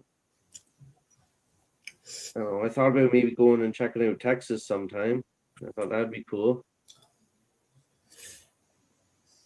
But then the more I started watching some of these guys that retired down in the Philippines, and the more I watch it, the better and better it keeps looking.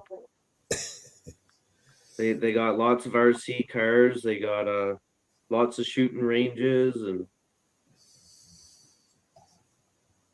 Nice. so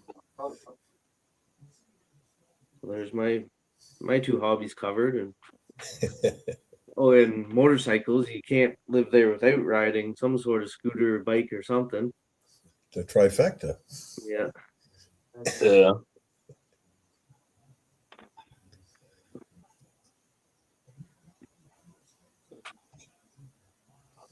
And super cheap living, like probably a third of the cost, if not less, than Canada.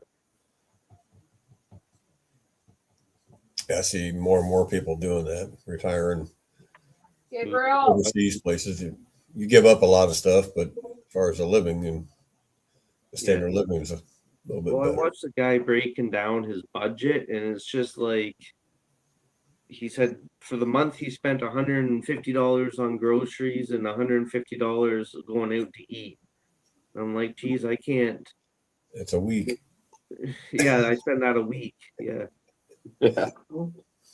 he's doing it in a month, and he says he doesn't like he eats well. He's not like budgeting. He's living every good as life as he would have back home.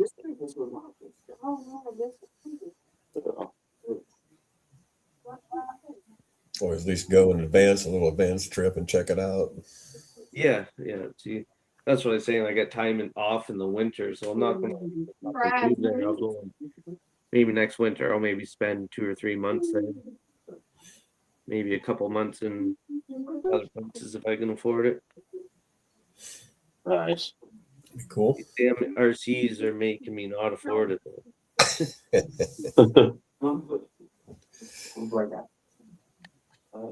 I was checking out those asphalt NASCARs, asphalt late models. Have you seen those? The low C NASCARs? Yep. Yeah. Thinking Yeah. I'd like to just buy 2 of them. So cool if you had a place that had a track and a bunch of people. That'd be a blast. See, that's why I want to get 2 of them. I was thinking I'd just go to a parking lot and Gabriel. find a parking lot with a nice little island or something. You could just race Yep. around it. And Yep. the only Hey. thing is then I'd be spending money on a car for other people to drive. I've been buying 2 at least of every RC truck that I've been buying, or 4. I have 5 Losi Pro Motos and Paper towel. Yeah. just for family and friends when I retire to take out, and let them rip around with me. And It's more fun when you got somebody to race around with. Yep. Yeah. Yeah. I've hit that point where I should probably buy a second controller. So that way I can get it to bind to some of my rigs because I have multiple rigs on one controller. So it's like, how do you share that way? See, and all mine were ready to run, so they all come with controllers. Yeah, I just upgraded and bought. Okay, is that a Spectrum? Yeah, Nice. the DX12 Plus or whatever. Yeah, 250 models and same thing. I got all mine are ready to run, so I got to start converting them over. It's like for at least Have you tested it out on anything yet? just one little truck. Okay, and did you notice like any noticeable difference between them? Not per se. That one I didn't have that wasn't ready to run. I bought that off Pilot Ryan actually, but Okay. so I just set it up on this radio. But I'm going to start converting a lot of the low Cs that I have that have the Spectrum receivers in it over to that radio and Yeah. get rid Yeah, of all those ready runs. And yeah, I've been picking up more of like the cheaper bashers. Like I got a Granite and a Gorgon and stuff because and I picked up the Omni Terminator because they're not as expensive, and if somebody comes over, you can let them try it. And Yep. you know, I probably won't give my controller over to my LMT to anybody anymore. I don't think. Or the X Max, but yeah. Well, should we keep going and fill these shocks too?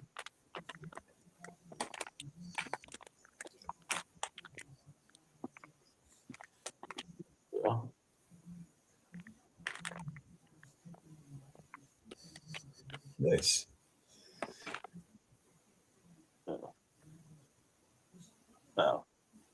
I've run across quite a bit of shocks that say they come without oil and crack them open, and they've actually got oil in them.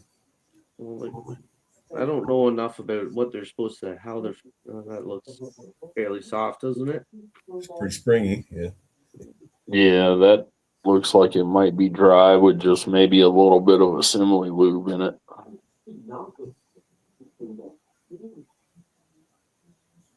I think he said that they're oil filled.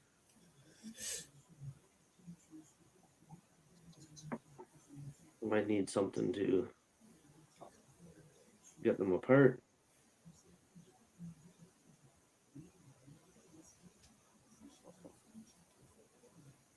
Run this down and then try to twist it. That's one thing I've yet to buy is the shock pliers. Yep. I haven't had to use them yet, but I've had tough trying to fill some of them with oil and get the cap off. It's like, dang. Well, they're dry. There's nothing in it, that's for sure. Dang. Here it is.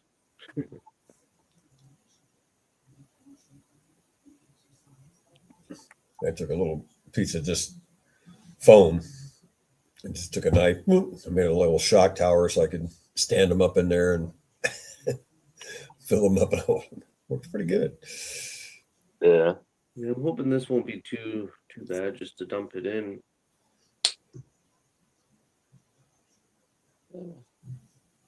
It all depends.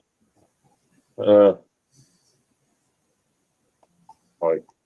if you have a bottle with a real tiny hole, it's fairly easy.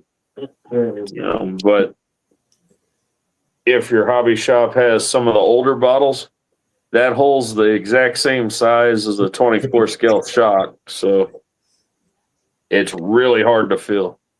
And you probably want to get the exact same amount in each shock too, don't you? Fairly close. I mean, those shocks are a little bit forgiving, you know.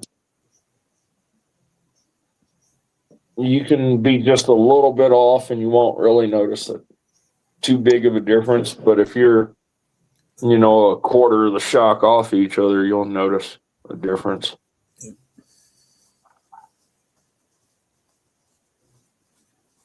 With my old eyes, I couldn't see those little ones. Like, holy crap.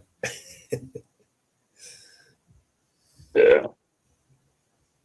Let's see.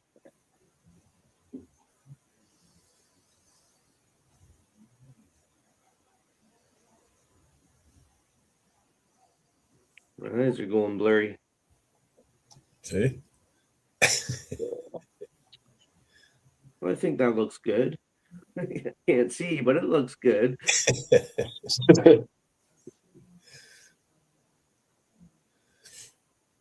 A lot of them, like 10 scale stuff, I'll almost fill them up. It's hard to, then I'll take a paper towel or something and just kind of stick in and dab to pull it out. Well, they looked like they're almost full when I compressed it all the way in, so I think that's pretty well. Yep, should be fine. It still looks springy, but I got the spring all the way down. You can see that? It looks super springy, doesn't it? You're right, though. I do need a paper towel. Yeah, I'm good at making messes.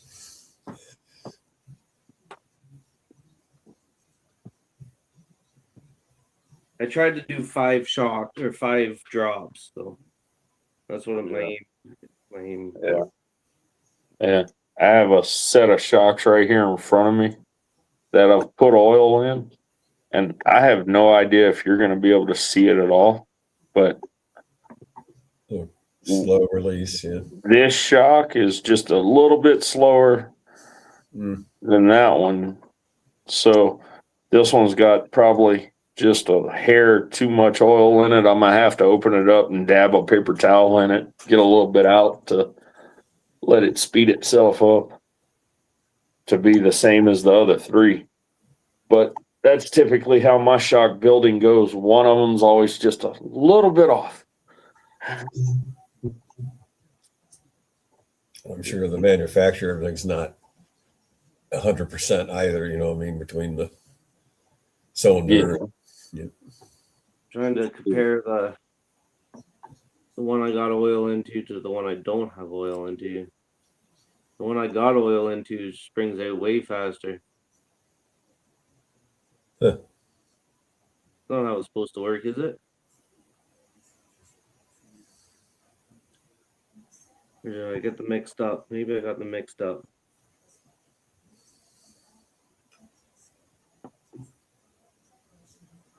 Yeah, I had them mixed up. Yeah, this one. Yeah, there you go. Yeah. Seems kind of right. Little drag. That's my first time ever working on shocks, other than helping my nephew fix his old Stampede. Yeah,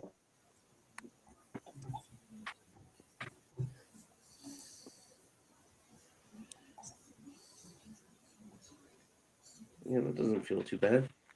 I did order some new shocks for my LMT, so they're coming too. So Nice. I thought about rebuilding them, but I thought, well, let's get an upgrade pair of shocks, and then I can install them. And then if I have any difficulties rebuilding it, I'm not out the truck. Well, And then keep them as a spare for a different truck.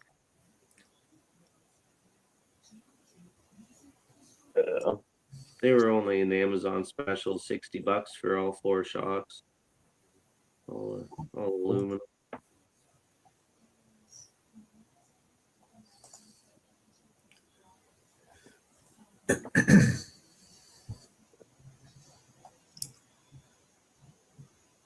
But yeah, from what I've noticed with these little tiny shocks, though, the higher the level of oil you have in them, you can, get them to slow down how you feel you would like, So you'll be playing around with shocks for quite a while as you mess with these 24s. Yeah, that one got a little bit extra on it. But well, you said you like to go real heavy and extra full. Yeah, like these shocks, I probably have oil to where the adjustment screw is. Okay, so maybe The bottom of the adjustment screw. So I have that little bit of air gap in between the cap and the fluid level. okay, And so I think I probably got that one a little too full, but you said it'll start to stick if there's not enough air in there, right? yeah, if you put too much oil in them, you can hydrolock them. And that's the only way I know how to do shocks is I will overfill them. They'll hydrolock. I'll open them up, stick a paper towel in it, and soak a little oil out. Yep. Put it back together, squeeze it, see if it hydrolocks anymore, and I'll just keep dipping oil out of it until it doesn't hydrolock at all. So I'm right at that edge where if I would have a little bit more, it would hydrolock.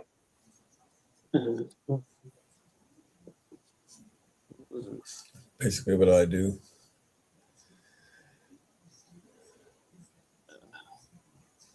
I don't know. Can you really tell a difference? To me, I think I maybe took a little too much back out of that one.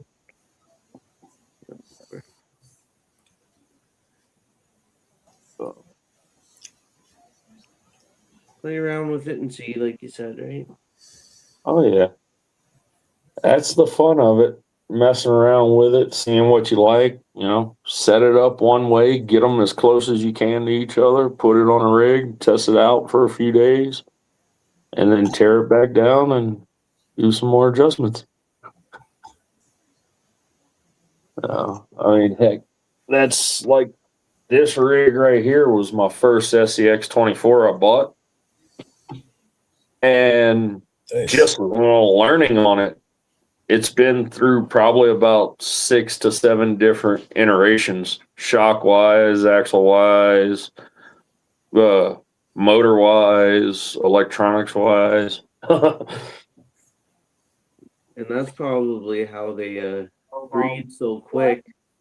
You end up buying stuff that doesn't work, and then you got extra stuff sitting around. You're like, well, I can maybe get something else and put it on there to make it work. Mhm.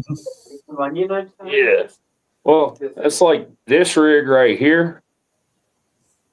Yeah. The body was off of my son's rig because he put a 3D printed body on his. This chassis was a chassis I ended up getting whenever I had somebody build me a die cast. These axles were like iteration number 3 on the Power Wagon. Yeah. So this is a spare parts build basically. It's even still got my test fit shocks on it because I always kept a set of shocks for test fitting to, judge ride height, basically. See what I liked and what I didn't, if I need to go taller with the shocks or shorter. Now, do you So, find you run your die casts very much? Or are they more shelf queen or? the 2 I originally had that tore down because I didn't really care for them anymore, they really wasn't shelf queens. I think I upset a few people with that because I had built the die-cast body was a 55 Chevy Nomad. Okay. And where I would go crawl it, I was climbing a hill with it and doing pretty decent. But the length of the hill, the truck was about 45 foot away from me and about 20 something foot above my head. Okay. Turned the wrong way and it rolled all the way down that 45-foot long hill. And it survived? Oh, yeah. Nice. Yeah. I didn't break any shocks, any links on that, or nothing. I dropped this off of probably like maybe a 6 to 7 foot snowbank, and it nosedived and bounced probably 2 feet back in the air, and nothing broke on it. But it was just a stock one, so it's super light, right? Yeah. Yeah. I think the worst breakage I've had happen on any of my rigs, my original Ascent 18, I had the Endura links on it. I snapped a metal link in half, rolling it down that same hill the diecast went down. Oh, really? You got one of those Accent 18s? They're nice. Yeah. I almost bought one, but I put it back because it was 400 and some odd dollars.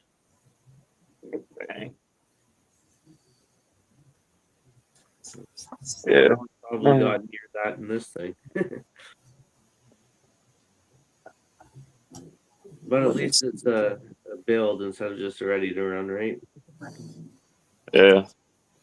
And let me see if I can do this real quick for you. Some wall art Chevy grill up there. Oh yeah. Yeah. So I have a Capra 18 right here, and then an EX Lewis bug build. I don't know if you can see that very well. A little dark, but Yeah, let me see if I can get a little bit better light that direction. That's some It's big black and purple, but yeah, it's a VW bug. I have the reactive terrain rig, sweet. Huntsman is what they call that. And then, of course, that is my original Ascent 18 here. Dude, come on. I got the IR60 body on it. Nice. Of What did course, you pay for shipping on that reactive terrain one? this was well before the tariff, so it wasn't all that bad. I don't fully remember, but I seen that they have that bulldog. yeah, that thing's been out of stock for a while. I think he changed it up. He's doing something a little bit different now than the Bulldog, I believe. Oh, okay. Yeah. And of course, my wife's Ascent 18 with the IR40. Nice. I gotta, and these are kind of my fun ones. That's a WT Micro FJ45. Yep, little FJ. Yep, nice. And of course, you've seen the Chevy, the same one you had there, Rick, except the black one that I did with the copper accents. And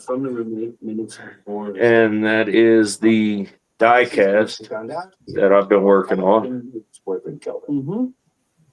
So yeah, I've got just a little eccentric, I guess, collection. A 6-door Nissan, Nice. and then just your typical everywhere you can find a 3D print Toyota body.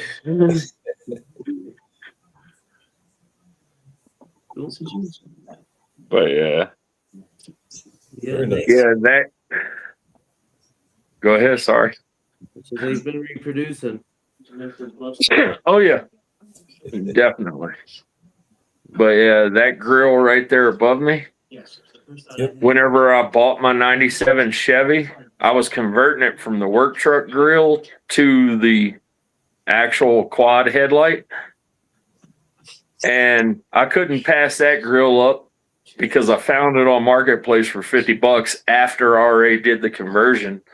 So I just made it into a piece of wall art. Yeah, nice. I like it. So if I ever get into a wreck where somebody pulls out in front of me, I have an extra grill. Spare. You're not worried about it.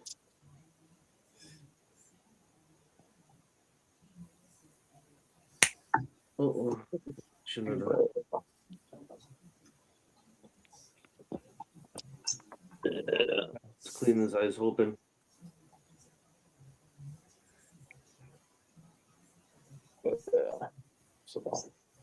Yeah, these little freaking things have been multiplying over the past 2.5 years. I haven't got it that bad. I only got the one. Yeah. Soon I to think, yeah, I think the only reason why the 24s have been multiplying is because I keep telling myself it's cheaper to build a 24 than it is to buy and upgrade and maintain a 10th scale. Yep. That's true. I have a problem with money where like I can only really get $300 that I can spend before I want to go spend it. So it's hard to it's hard to buy any ERCs that are worth more than that. I've really been spreading it around, right? Like I got a little bit of everything. Boat, airplane, 24 scale, 10 scale. Nice. Yeah. Yeah. Nothing like what a lot of these guys on YouTube have though. Some of them got quite the collection. How many airplanes you said you had, Fred? 100 and something? Like 130. You need a full size hangar for them. I got a basement full of racks, and I've got 2 storage units full of planes and boxes of trucks and motorcycles and a bedroom full. So yeah. Cool. So what's your go-to favorite to fly? Oh, there's been a couple. Really, the E-Flight Carbon Z T-28s, big, like 2,000 meter. You know what I mean? It's almost a 7-foot wingspan. So nice. And then there's a FMS F7F Tiger Cat twin. Same thing, just a beautiful flying plane. Cool. It's 1,700 millimeter. It's pretty big too, but I bigger flies better in RC. You know what I mean? So I always thought the airplanes were pretty cool, but never learned to fly. but I know it's you get a chance, but if on sale you can find that real flight simulator. Later, yeah. It comes with a controller, or you can buy it and use your own radio if you have one. But the control sometimes you can find it pretty good cheap, either $99 or less, and kind of PC. Yep, just install it. Like I say, Wild Bill does that real flight live session Monday nights that I did. I started and wanted to spend some more time with my mother watching football and stuff back. She's 90. Well, I'm still watching football. Yeah, she loves football, sports, That's cool. baseball. Yeah, pretty funny. I made a short a few years ago. I took my bike up, and in Goderich, Ontario, they had a Lancaster bomber. Yeah. Only I think there's only 1 or 2 of them left flying, and they used to build them up there. So we went and checked that out. It was pretty cool. Awesome. I was impressed most by how many rivets it had. I swear to God, the airplane was 90% rivet. Yeah. I hate to shake the man's hand who fucking built that, but Yep. they probably had the air guns when they were building it. I'd assume by then. Obviously, a whole team of people working on Rosie the Riveter. Yeah. What's that, Alex? What you got? Oh, man, I'm just looking at my rig. Yeah. Yeah. I need to go run it. It's been a little while since I ran this one, but I find it funny because I was looking at the shocks, how Reckham was saying his front shocks were straight up and down. I don't know if you can see it in there at all. Yep. But yeah, this one's running straight up and down shocks, front and rear still. And I was sitting there thinking, I think this is about my third best performer still out of all my rigs. Yeah. Well, even Jim was saying last night that Caleb was running that almost stock SCX 24 and was getting some lines that his upgraded ones would struggle with at times. So. Yeah. Well, I mean, like they say, when you lay shocks down, you kind of lose a lot of the usability of the shocks. I mean, yes, you get more articulation when you lay them down, but Yeah, you know, different terrain would require different setups, I'm sure, and stuff like that too. yeah. I mean, with these straight up and down, this truck will unload faster than any of my trucks that have the shocks laid back a little bit, but Okay. you know, it's still up there top 3 performers. Nice.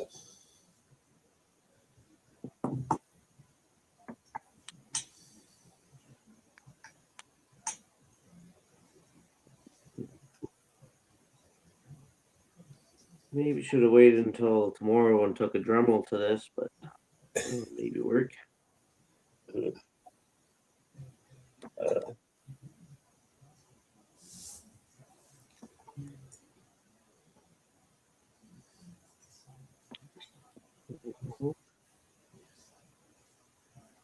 Be right back here.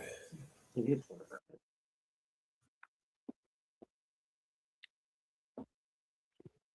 Is it 11:30? What time is it for you? It is 9:34 my Okay. time. Yeah, not nearly as bad then. Yeah. That's why I didn't realize when I said, "Oh, you're just getting home from work now," is a lot earlier for you than me. Yeah.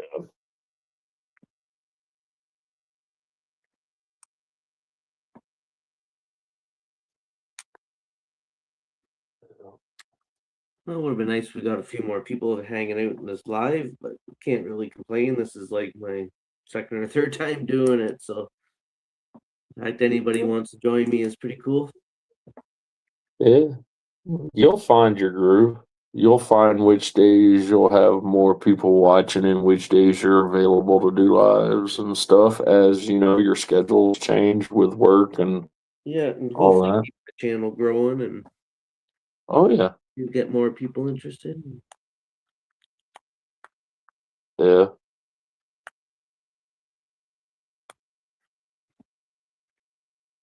Yeah. When you first went live, I was kind of in and out for a little bit because I was trying to get my phone to share the link to your live. Oh, cool. Uh, but I'm guessing it didn't share to Instagram to some of the chats that I'm in with a few of the community members. Cool. Yeah, that's what Craig said at the hobby shop too, that I should start a Snapchat or whatever. Is that what you said? Snapchat? Instagram. Instagram. Yeah. And start Yeah. sharing on multiple platforms. Yeah. From what I've heard, I've never done it yet, but somehow you can link your Instagram and your YouTube together. So Okay. that way, if you're just posting on YouTube, it will auto share it to Instagram Oh, as an Instagram post. From what I've heard, I haven't really messed with it.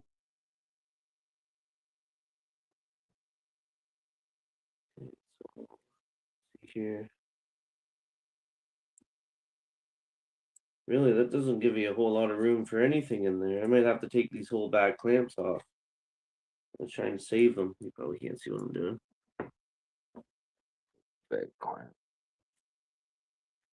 Yeah, those back posts need to be cut off. Okay. See, I was trying to notch it out so to go around this big ass motor, Oh yeah. but I think I'm just gonna have to cut it right here. Yeah. Um. Yeah. If you're not mounting your shocks to that tray Yeah.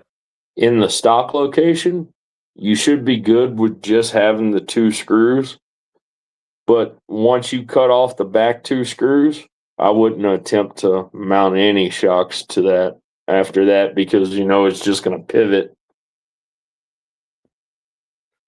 Yeah, and I think that's why, like, I'm definitely not gonna. Oh, Cadillac City's backstage. Oh, I didn't even see you dropped. There we go. Look at that. No, I just stopped the mic and I thought I could be able to turn it back on, but nope. It just drops you out. Too busy messing with this thing. Yeah, so I might have to do the shocks right into the frame there then, is what you're saying. Yeah, because once you lose both rear screw mounts, that tray's just going to pivot. there's no way of holding it tight enough to where it won't pivot. Wonder if I can just snip the back angle off. Oops. Yeah, maybe. See, I have yet to use a pancake style motor, but let me get this light for this body off. But yeah, the tray, I had to cut one bracket all the way off for that brushless motor. I don't know if you can see it. Oh, it's better if I pull the battery out of the way. But yeah, I had to cut a U in that tray to go around the motor. Yeah, And but you're at I least was, able to keep one back post, eh? yeah, I was able to keep one back post. So I was able to, go ahead and mount my shocks back to the stock location without this mount being all loose as heck. Yeah, see, I just trying to cut that little bit of angle. Yep. See if that gives me enough room. It'll be awfully weak in there, but Yeah, the crawler shouldn't affect it.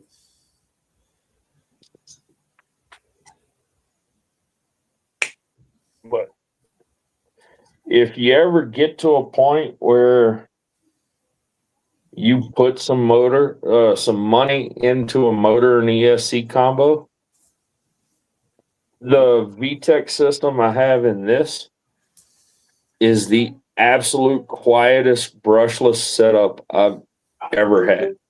Like when you're in FOC, you cannot hear a whine out of this at all. those are all VTECs. No, they're the Hobby Wing Oh, 2300s. I got a bunch to convert from brush to brushless. So Yeah. That's for the bigger scales, isn't it? yeah, 10 scale. Oh, okay. I have a shit ton of 10 scale crawlers. Yeah. That Hobby Wing Mini 24 system, it's a really good system too. Yeah, I've got a number of 24s also, all stocks. So most of them still in the box. I gave my grandkids 3 or 4 of them. I gave them each one for Christmas a year or two ago. yeah, I got one for my niece and nephew for Christmas there the other couple of years ago, and I thought they maybe come over and try crawling on my crawler course with them, but they never did. I'll maybe convince them this summer. Yeah, I also got them all a Grom. Cool. A Typhon Grom. I got each one of those 1 and 2. So Those things are tiny. I didn't realize how small they were until I seen one in actual person. yeah, even brush, they get after it pretty good. You can slide them around on asphalt and stuff. It's like, damn.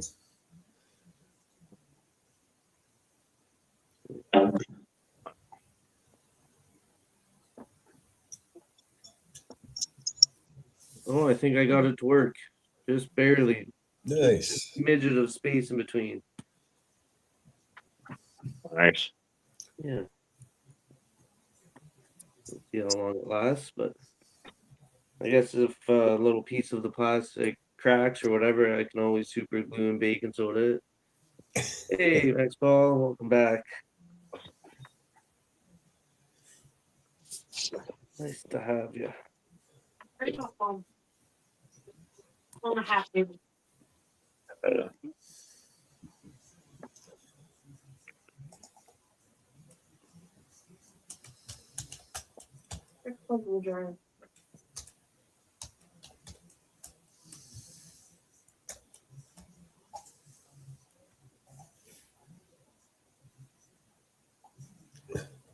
When you're home. Still just working on this.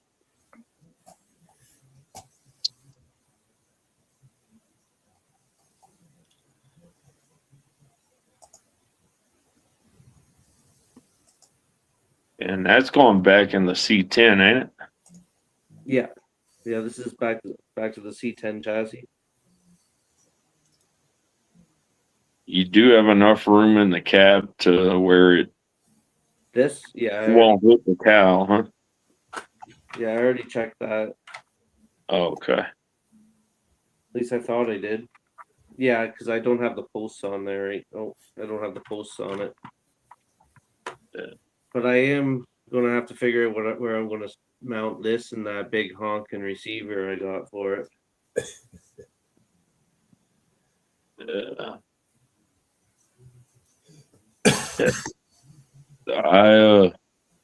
I use Radio Link stuff because I like that Radio Link little 4-channel receiver. Nice and compact for any area. Yeah, I did see that if I have too much trouble getting it mounted, I can maybe order a smaller receiver for the Pod RC transmitter.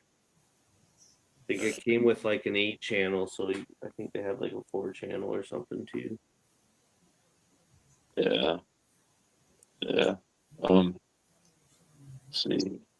I want to say it's my Power Wagon. I have the 6-channel that came with the receiver in that one. And I had to take the Power Wagon battery tray and flip it upside down so it would lower it. And I have it mounted on the battery tray, and I have the battery kind of shoved in the front under the body post. Okay. So the battery just sits up in here, you mean?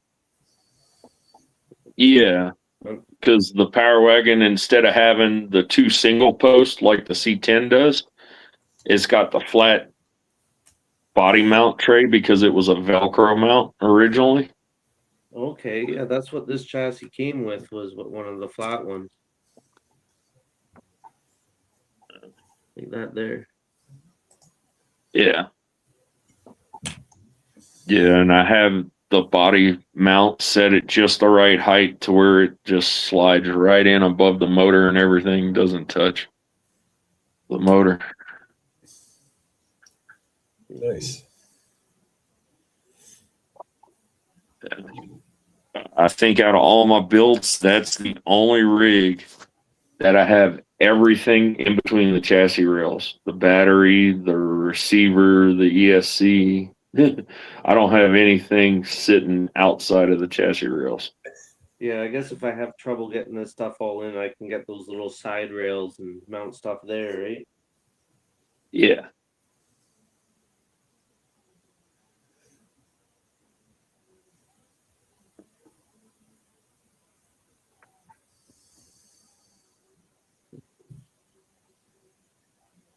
Oh, it's working for me.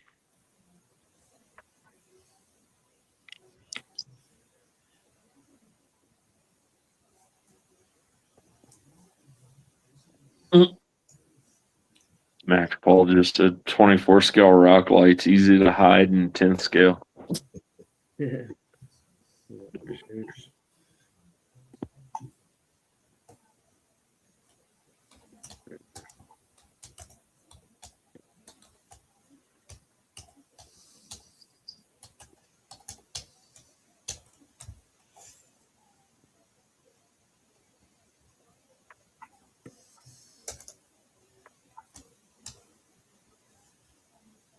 Right.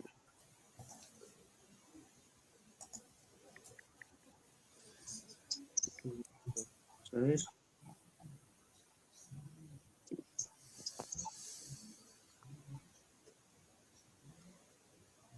Little lights, big truck.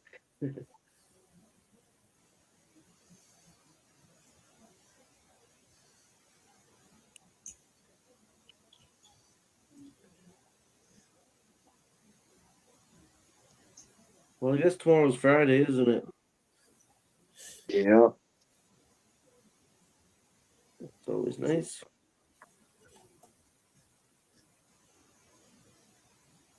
Yeah. Burning some vacation up before I retire, so I've been taking like Fridays off every week. So Nice. Yeah. That's the one thing I like about my job position doing final inspection after loading on trucks and trains. We only have a 4-day schedule with the way our crew rotates. Yep. So I got a 3-day weekend every weekend. Oh, so you get tomorrow off too? No, I'm on the rotation where I get Saturday, Sunday, Monday off. Okay. Yeah. That's I still, actually kind of like having Mondays off over Fridays off. Yeah, our guys do a rotating swing shift. I did it for God, maybe 6, 9 months when I first started out there. Did a rotating swing shift, but then I accepted a salary position to take over for the I position unfortunately, I'm in now. we work Actually, I for, kind of liked it. You had weekends off, you had days off, you had nights off. So it was you worked on two, off two, work three, off two, work two, off three. You know what I mean? Every other week you switched from days to nights. So that I don't think I would like. Yeah. That's the rotation my wife works. One of the steel mills I worked at, they used to call it an EOEO schedule. I don't know what it stands for, but it's probably not good. yeah, Yeah. yeah, yeah.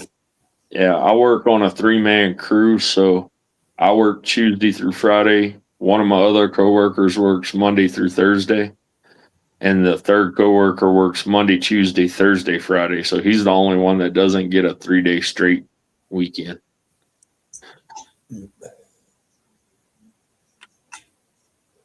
No, forget those mounts go forward or backward? Forward. If I was going to work a shift, I'd probably be a second shifter. I stay up late, even as old as I am. I've never been a morning person. Even when I was in the army, you had to get up, but that sucked. Yeah. I tell my boss that if I have to get up in the 4 o'clock fucking hour, like, what's the point? We have no business getting up fucking before 5 o'clock.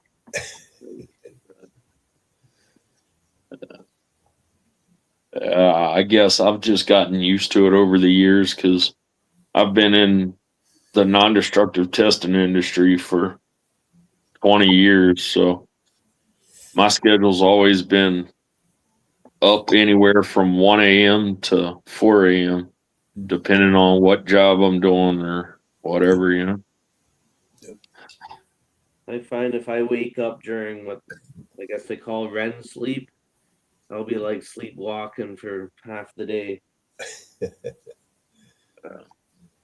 Versus if I could just like I can be up by 5 o'clock just naturally, right? I don't need an alarm clock, but when an alarm goes off at 4, I'm just like, Uh, yeah, Yeah. questioning all my life decisions. Yeah. Yeah. Sort of like when you have to use the porta john and it's freezing temperature out. Like, what the? I screwed something up here. I made a mistake. just not right.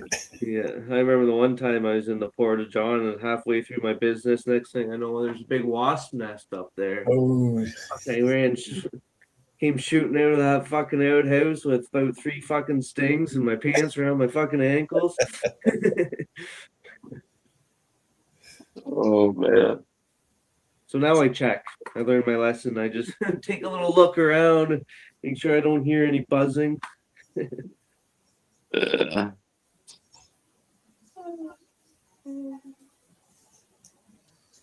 First, HW Elite Light Heavy Duty Trail Rig. That's what he's probably putting his little lights on. Yeah. Yeah. I had probably about a good 6-year span of having to wake up at 1 o'clock in the morning and make 6-hour drives to helipads to go fly offshore to go to work. Oh, that's neat. You have to go for helicopter rides to and from work. It's neat, but it's freaking scary whenever you have close calls. Yeah, I don't think helicopters are known to be the most safest mode of transport. Still safer than driving your car down the road, technically. Yeah. And when it goes bad, it goes bad. Yeah. Yeah. A lot of offshore guys when I was in Louisiana. Yeah. Oh yeah.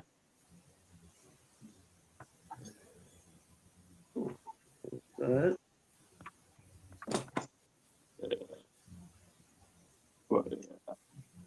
Freaking, I call it a close call, but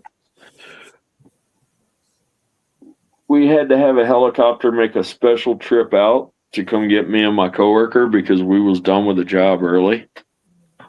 So they loaded up another crew on a helicopter instead of flying it out empty just to grab us. And the helicopter took off from the helipad, and shortly after it took off, it went down and took all 6 people with it. Ugh. ooh, Yeah. And I mean, I look at it like, I mean, it sucks that that happened, and I feel really bad that that happened to those guys. But if it would have happened an hour and a half later, I would have been the one on that helicopter. yeah. You can't feel bad for being happy about that. It's just fate. Yeah. Yeah. Yeah. And then I did get in a boat wreck coming in from offshore, December of 2002. Captain and co-captain was getting drunk in the wheelhouse and ran a 110-foot crew boat 65 foot up on top of the Gulf side of the jetties. One of our ferries on the west coast sank because the captain was fucking trying to showboat to some woman he was trying to impress, and she crashed it and sank her ferry. I've had quite a few close calls in heavy equipment too. Yeah. Get them. I remember one time I was running a motor scraper and I was coming out to this main haul road, but I was right beside a big topsoil pile, so I couldn't really see beside it.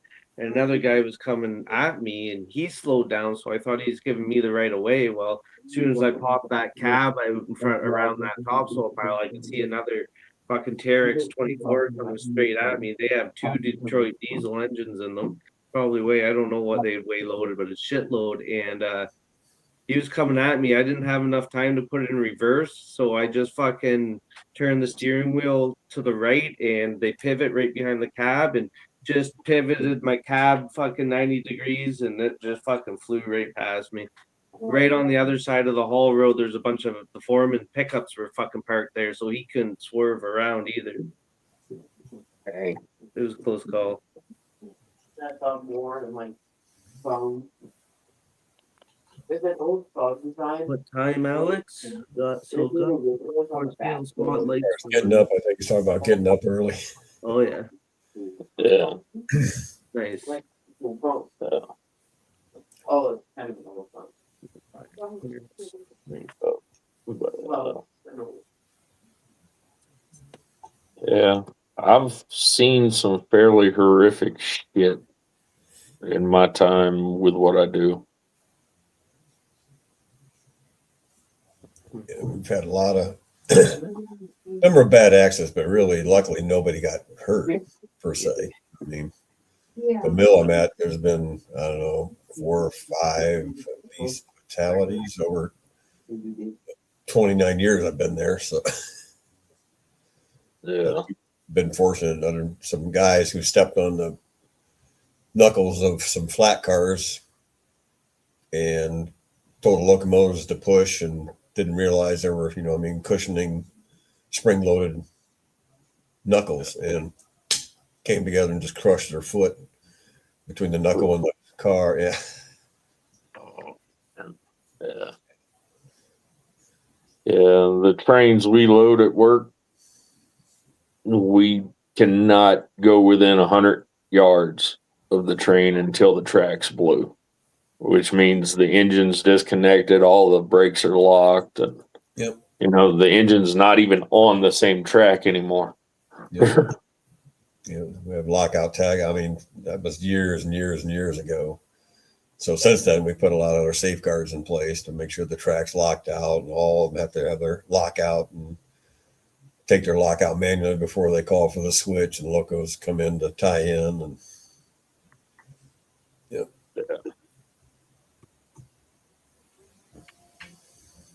Yeah.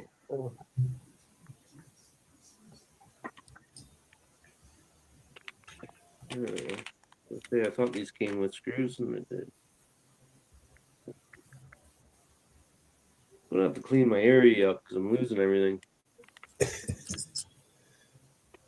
Your bench cam dropped out. I don't know if the Yeah, my phone died. Yeah. Oh wow.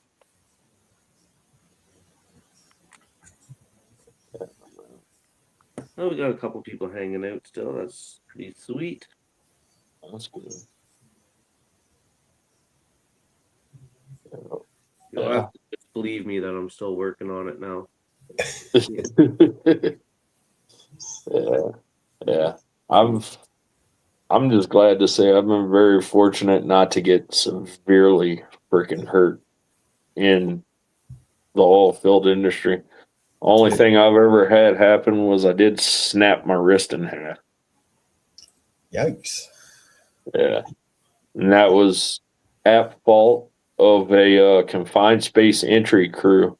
Made me do a confined space entry with a harness with a lanyard still attached to it. And they hooped and hollered and bitched that I need to get in there. Well, they took the safety ladder out, and it was a 4-foot drop down from the entry hole. Whenever I hopped down, the lanyard wrapped around my knee. I couldn't get my leg straight. So I went to brace myself. My hand went through the scaffolding and folded all the way back. I had fingernail imprints in my forearm. Ugh. That sucks. Yeah. We've been really fortunate. We haven't had any major injuries on any of my job sites. Yeah. I was actually shocked because I initially didn't think I broke it.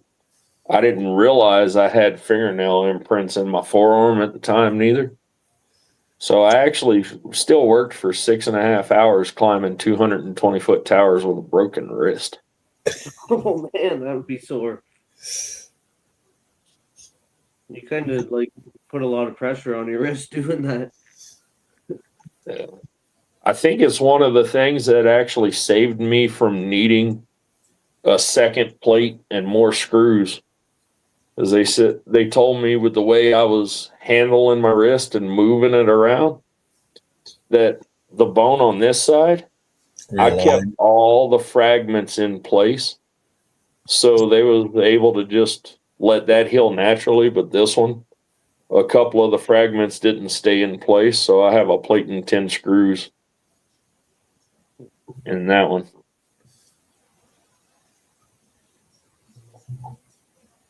Not the kind of hardware you want. Yeah. My wife saw the x-rays of what the plate looks like, and she makes a running joke out of it because it looks like I have a freaking bottle opener in my wrist. She makes a little joke about it that they should have just freaking made it to where you had an open hole in your arm. You could just pop your beers open.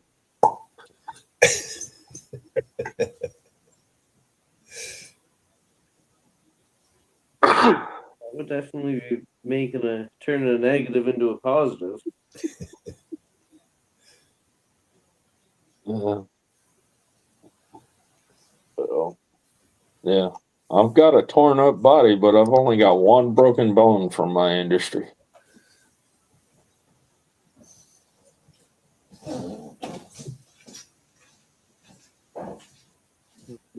That's pretty good. Yeah.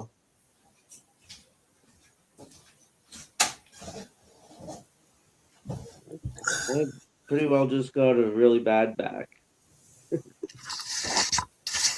Yeah.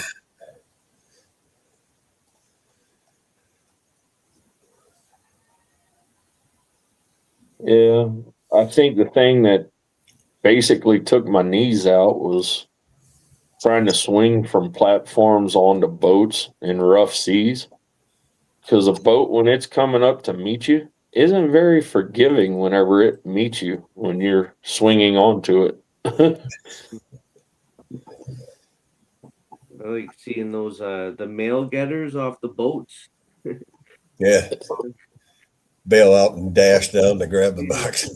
They usually always make it, but I've never Googled the times that they don't. But I bet you it's pretty, I don't know, scary slash comical. Depends what the water looks like they're jumping into. When I lived out in Victoria, there they have the big Navy yard at Squimel, they call it. So we used to go down there and watch all the Navy boats come and go, and the odd time we seen the aircraft carriers parked off the shore. It's pretty neat. For sure.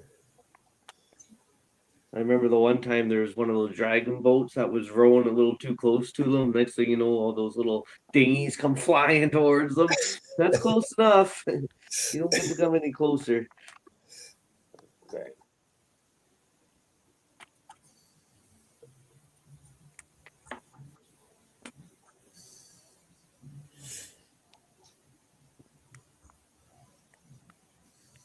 Oh, but yeah, I think I'm about to call it. I need to eat some dinner and hit the bed. 4 o'clock in the morning comes just a little early. Yes, it does. No doubt. Well, thanks for hanging out. Y'all have a good one. Yeah, have a good night. See ya. Alex. Later. Bye. How about you, Fred? You still good to hang out for a bit? Just for a few. Yeah.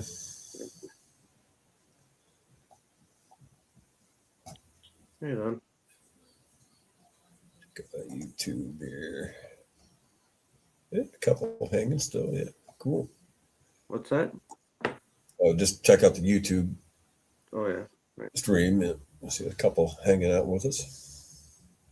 Yeah, it's always nice. Having some company. How long you been in the hobby, reckon? 3 years. 3? Dang. Yeah,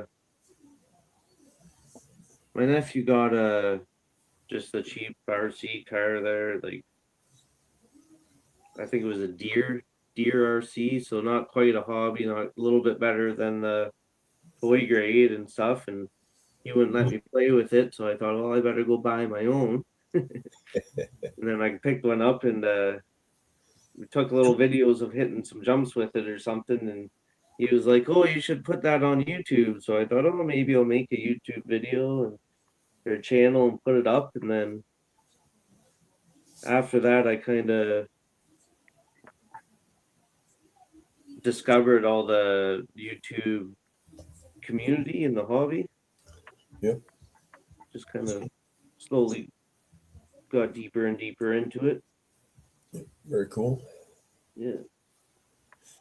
And I thought like I kind of liked everything. I liked the bash and I wanted to do a little bit of crawling, so I spread my money out and tried a few different things, and Yep. Very cool. yeah, I got a couple of good videos of some big jumps I built out at the gravel pits and launched my X Maxes off of it. I've seen them. Yeah. Hope to do more of that this summer. I gotta figure out how to do better backflips though. My X Max doesn't have very good air control.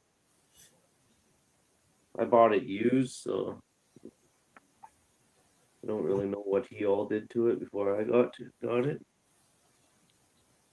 Yeah, if you can turn up the punch in the ESC maybe to give it some more wheel Yeah. speed to try to torque it.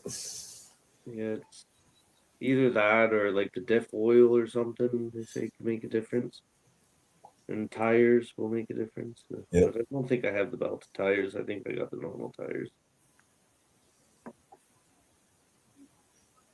I've only had it apart once. I just changed out a bunch of the O-rings.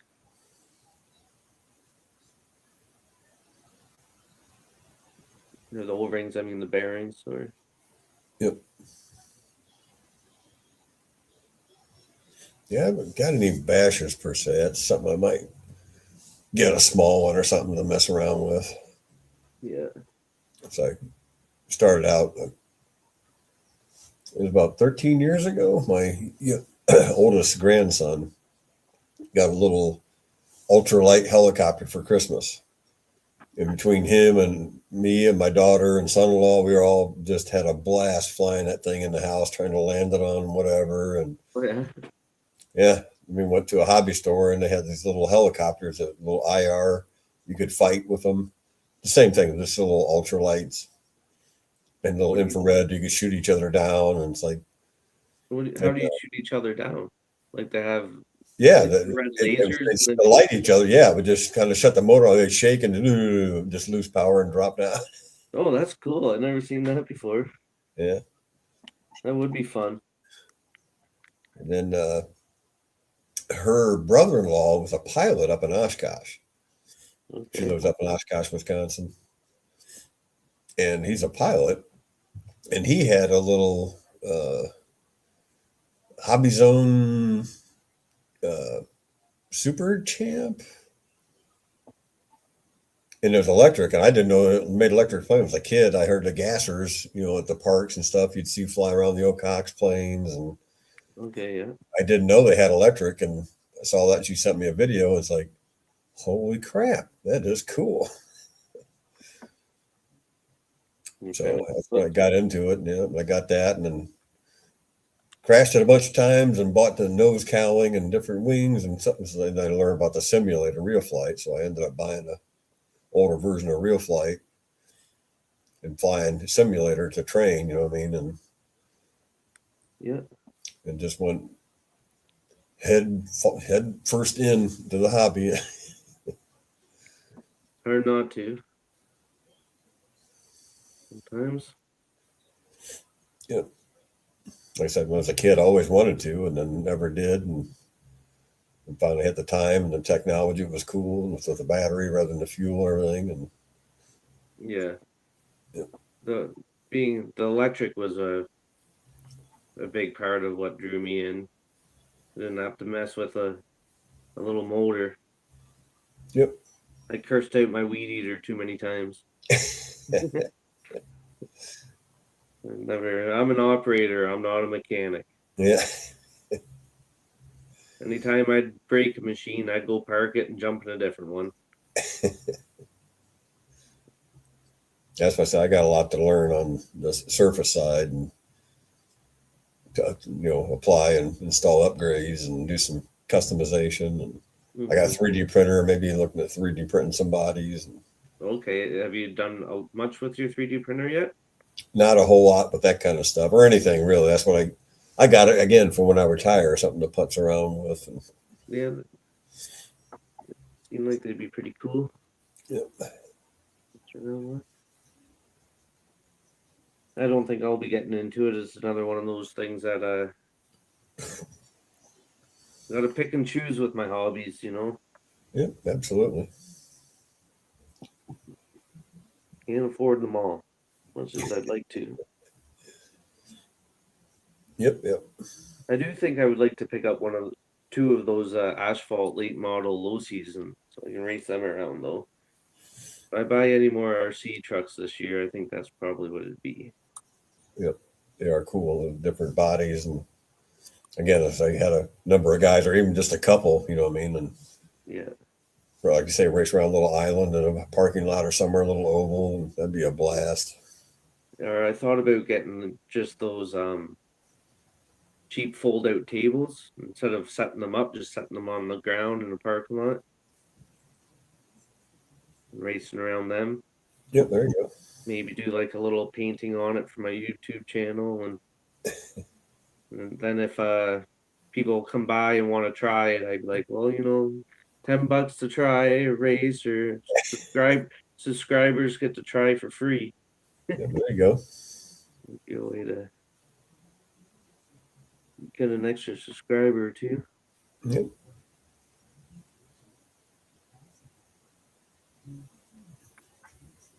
Yeah, I've looked at it. I got so many. I mean, I gotta pick and choose just for space wise. Like, holy moly! Yeah, I guess when you got your hanger already full.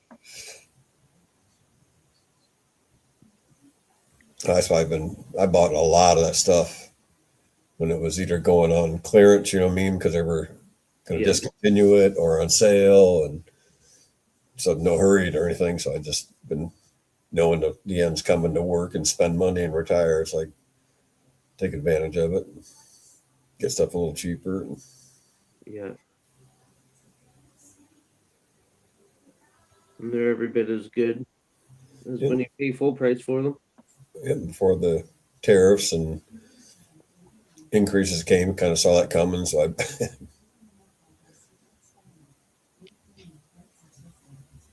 Picked up a couple extra things.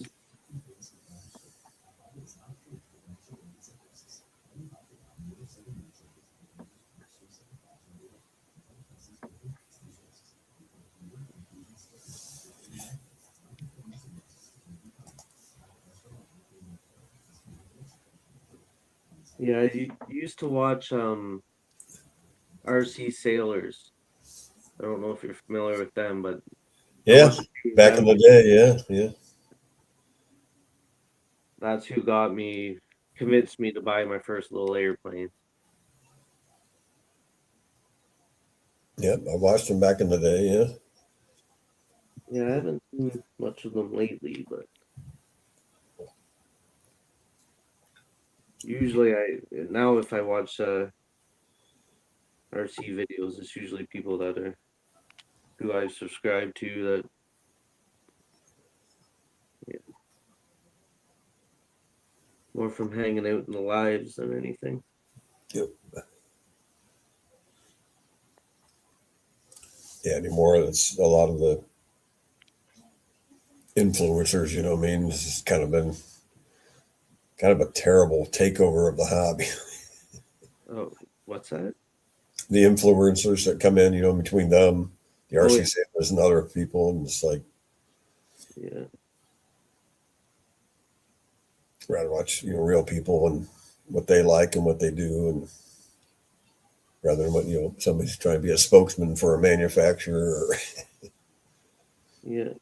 I Like watch it, you know, I still do with some, not the, you know, the sailors, but not yeah, as much as I used a lot of to. their videos are advertisements, aren't they? Yeah. I like trying to grow my YouTube channel too, but mostly I just like recording myself play with my toys. Because Yeah, I started out just doing it for my kids and grandkids, you know what I mean? When I started out, something they could watch me mess with, and that's all I still do it for. I don't, you know, I'll never monetize or anything. And yeah, I because when I take or get winters off because I'm laid off, I usually try to find something to do while I'm off. So like I wanted to learn how to do video editing too. So it's kind of like I can teach myself how to do video editing and play with these cool RC cars all at the same time. yep, absolutely. I Something, just, I don't know, just work my brain while I'm sitting at home doing nothing. yep, for sure. Pretty much the same for me, you know what I mean? Yeah, and I don't know if you're familiar with DaVinci Resolve. No, I don't. The only thing I use is iMovie. Okay, it's DaVinci Resolve is they say it's like you can almost do anything with it, but it's kind of hard to do. Right. I just know that I've only been able to pick up the basics. The Fusion tab, which is like all your special effects, I'm not real good with it. Yeah, the most I do is, like I said, I just combined plane wise. I combined like a hat cam footage, just me, and then I put an onboard camera on the Okay. planes, Yeah. And then switch as I get further away, I switch to the onboard camera so that you got something to watch rather than the dot disappear, you know. Yeah.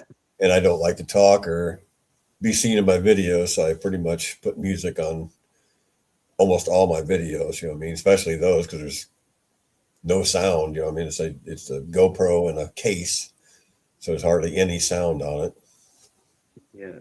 A lot of wind noise on the onboard camera, but then I turn it up so you can try to hear some of that and not just over blast music. But Yeah. And you're not worried about copyright at all either, are you? You just no, if you don't monetize, yeah. yeah, so If you it's a song that's copyrighted, they'll just flag it and knock it off, you know what I mean? And sometimes they say we won't play in Europe or other places, you know what I mean? But there's no copyright, or yeah. if there is, they'll just stop the video, the music in your video. So That's only if you're monetized though, right? If you're not monetized, it doesn't matter. yep, pretty much, yep. Yeah, that's cool. Well, I don't know why it came with two huge ass long screws. I don't know if I can. Oh yeah, I don't think I'll hurt it. The screw has no business being as long as it is.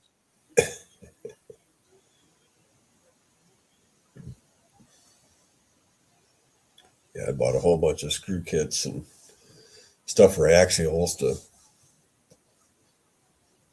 sometimes you can relocate the shocks and stuff to lower the body down a little bit, but it takes a longer screw to go through the shock mount and the trailing link or however you got to do it to drop Yeah. it down. So yeah. This-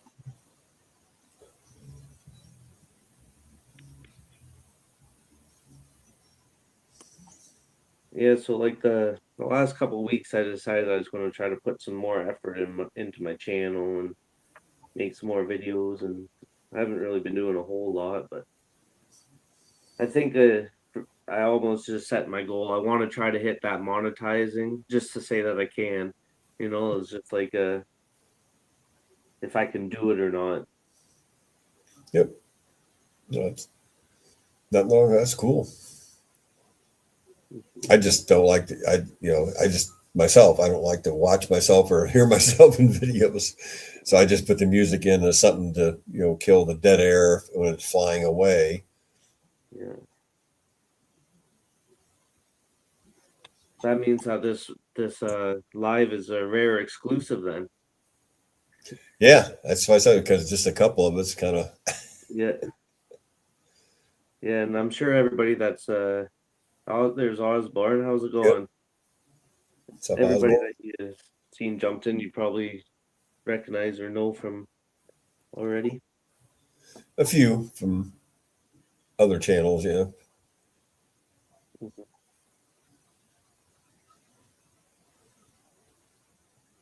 They've all been really supportive of both my hobby and the YouTube channel. Very helpful and welcoming community. Absolutely. It's awesome. You have, a commonality in your hobby and in your life and, yep, common interests and be able to share that with others and them share it with you. Yeah, for sure.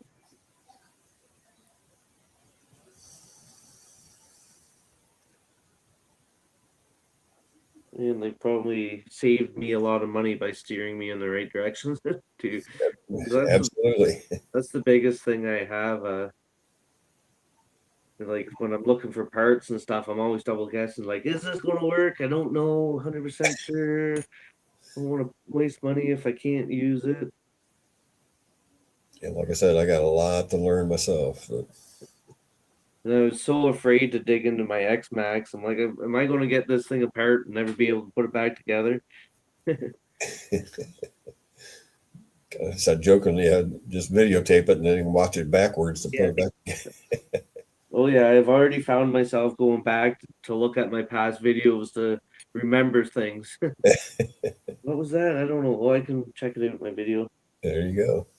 And big big bonus that you never really think of is like after you've had your YouTube channel, like I've only had it up for 3 years, but you already like the other day I was scrolling through all my shorts and it's like, oh, it's kind of like a visual diary of your life as you're going. Like, Yeah. check out my nephew, and only 3 years ago, Jesus, he's been growing like a beanstalk in the last 3 years. Beginning, he looked like a kid. Now he looks like a young adult. It's amazing. Yeah, It is a timeline, really. That yeah. Yeah. Or like even since the 3 years, I've taken 3 trees out of my backyard. So like, you go back in the videos, you can see those, and I don't know, just stuff like that. yeah. So I said it's a video documentary. Yeah.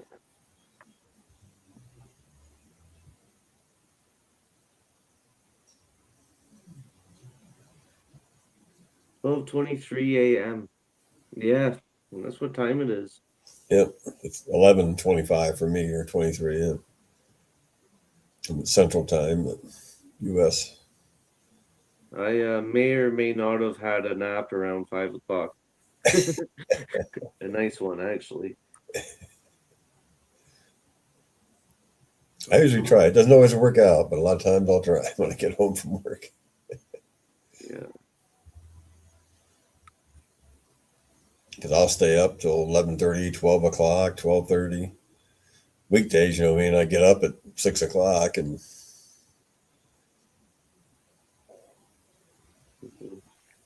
I remember I always used to be bad for being like the last one in bed, but the first one up.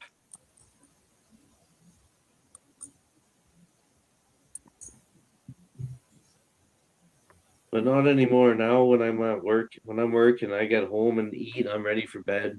Doesn't matter if it's 8:30, 9 o'clock. Just be. I just can't. Every once in a while, it's like I said, take a nap and fall, but that's just my biological clock. Just that's why I said I think naturally I'll be a second shifter.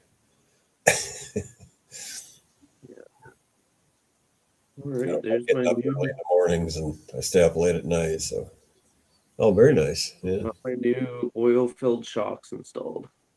Yep. Looks good.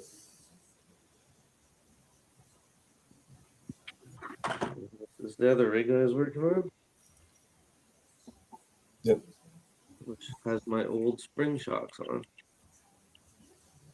Now all I gotta do is figure out how I'm gonna mount all my electronics on this today. Actually, I can probably put the ESC right in here and then the battery right there. Yeah, there you go. Well, then I still need to get the other thing in there.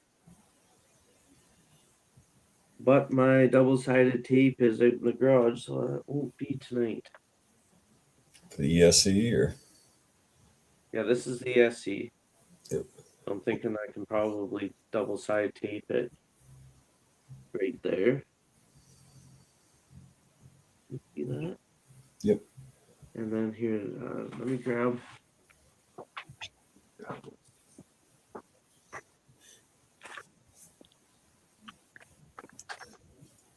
Somewhere around here.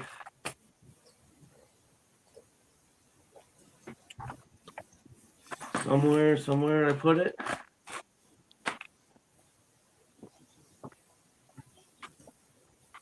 It must be getting late. I'm losing all my shit.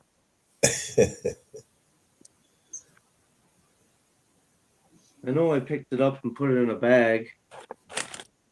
Here it is. Nice. The receiver, which is huge. So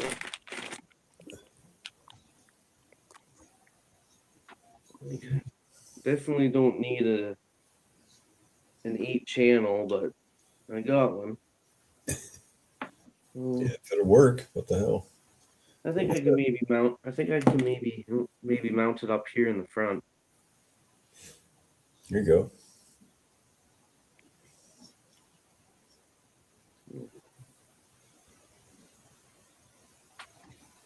Sweet. What radio or receiver you using?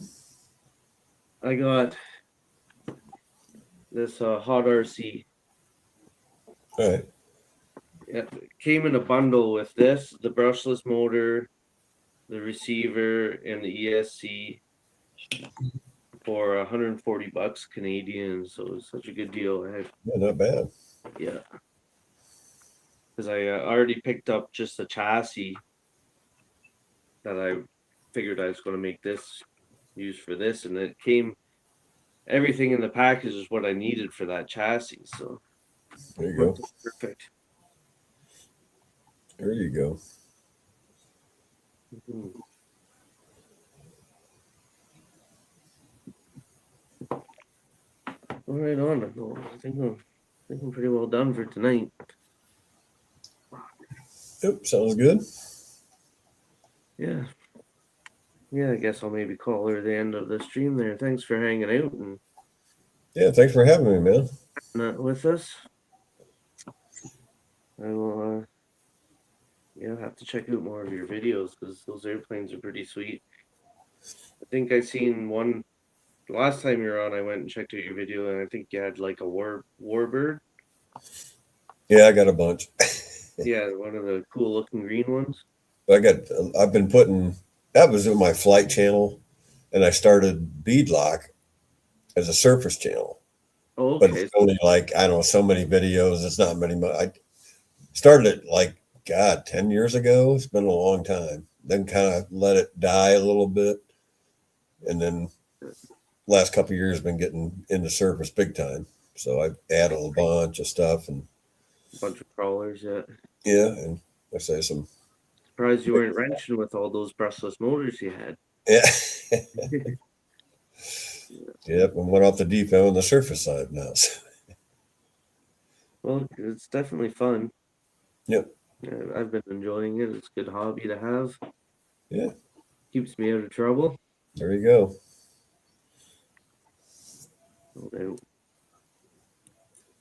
Yeah, okay. I guess we'll call her a night then. Have a good night, everybody. Osborne and Max are still hanging out. Thanks for joining me. Yep.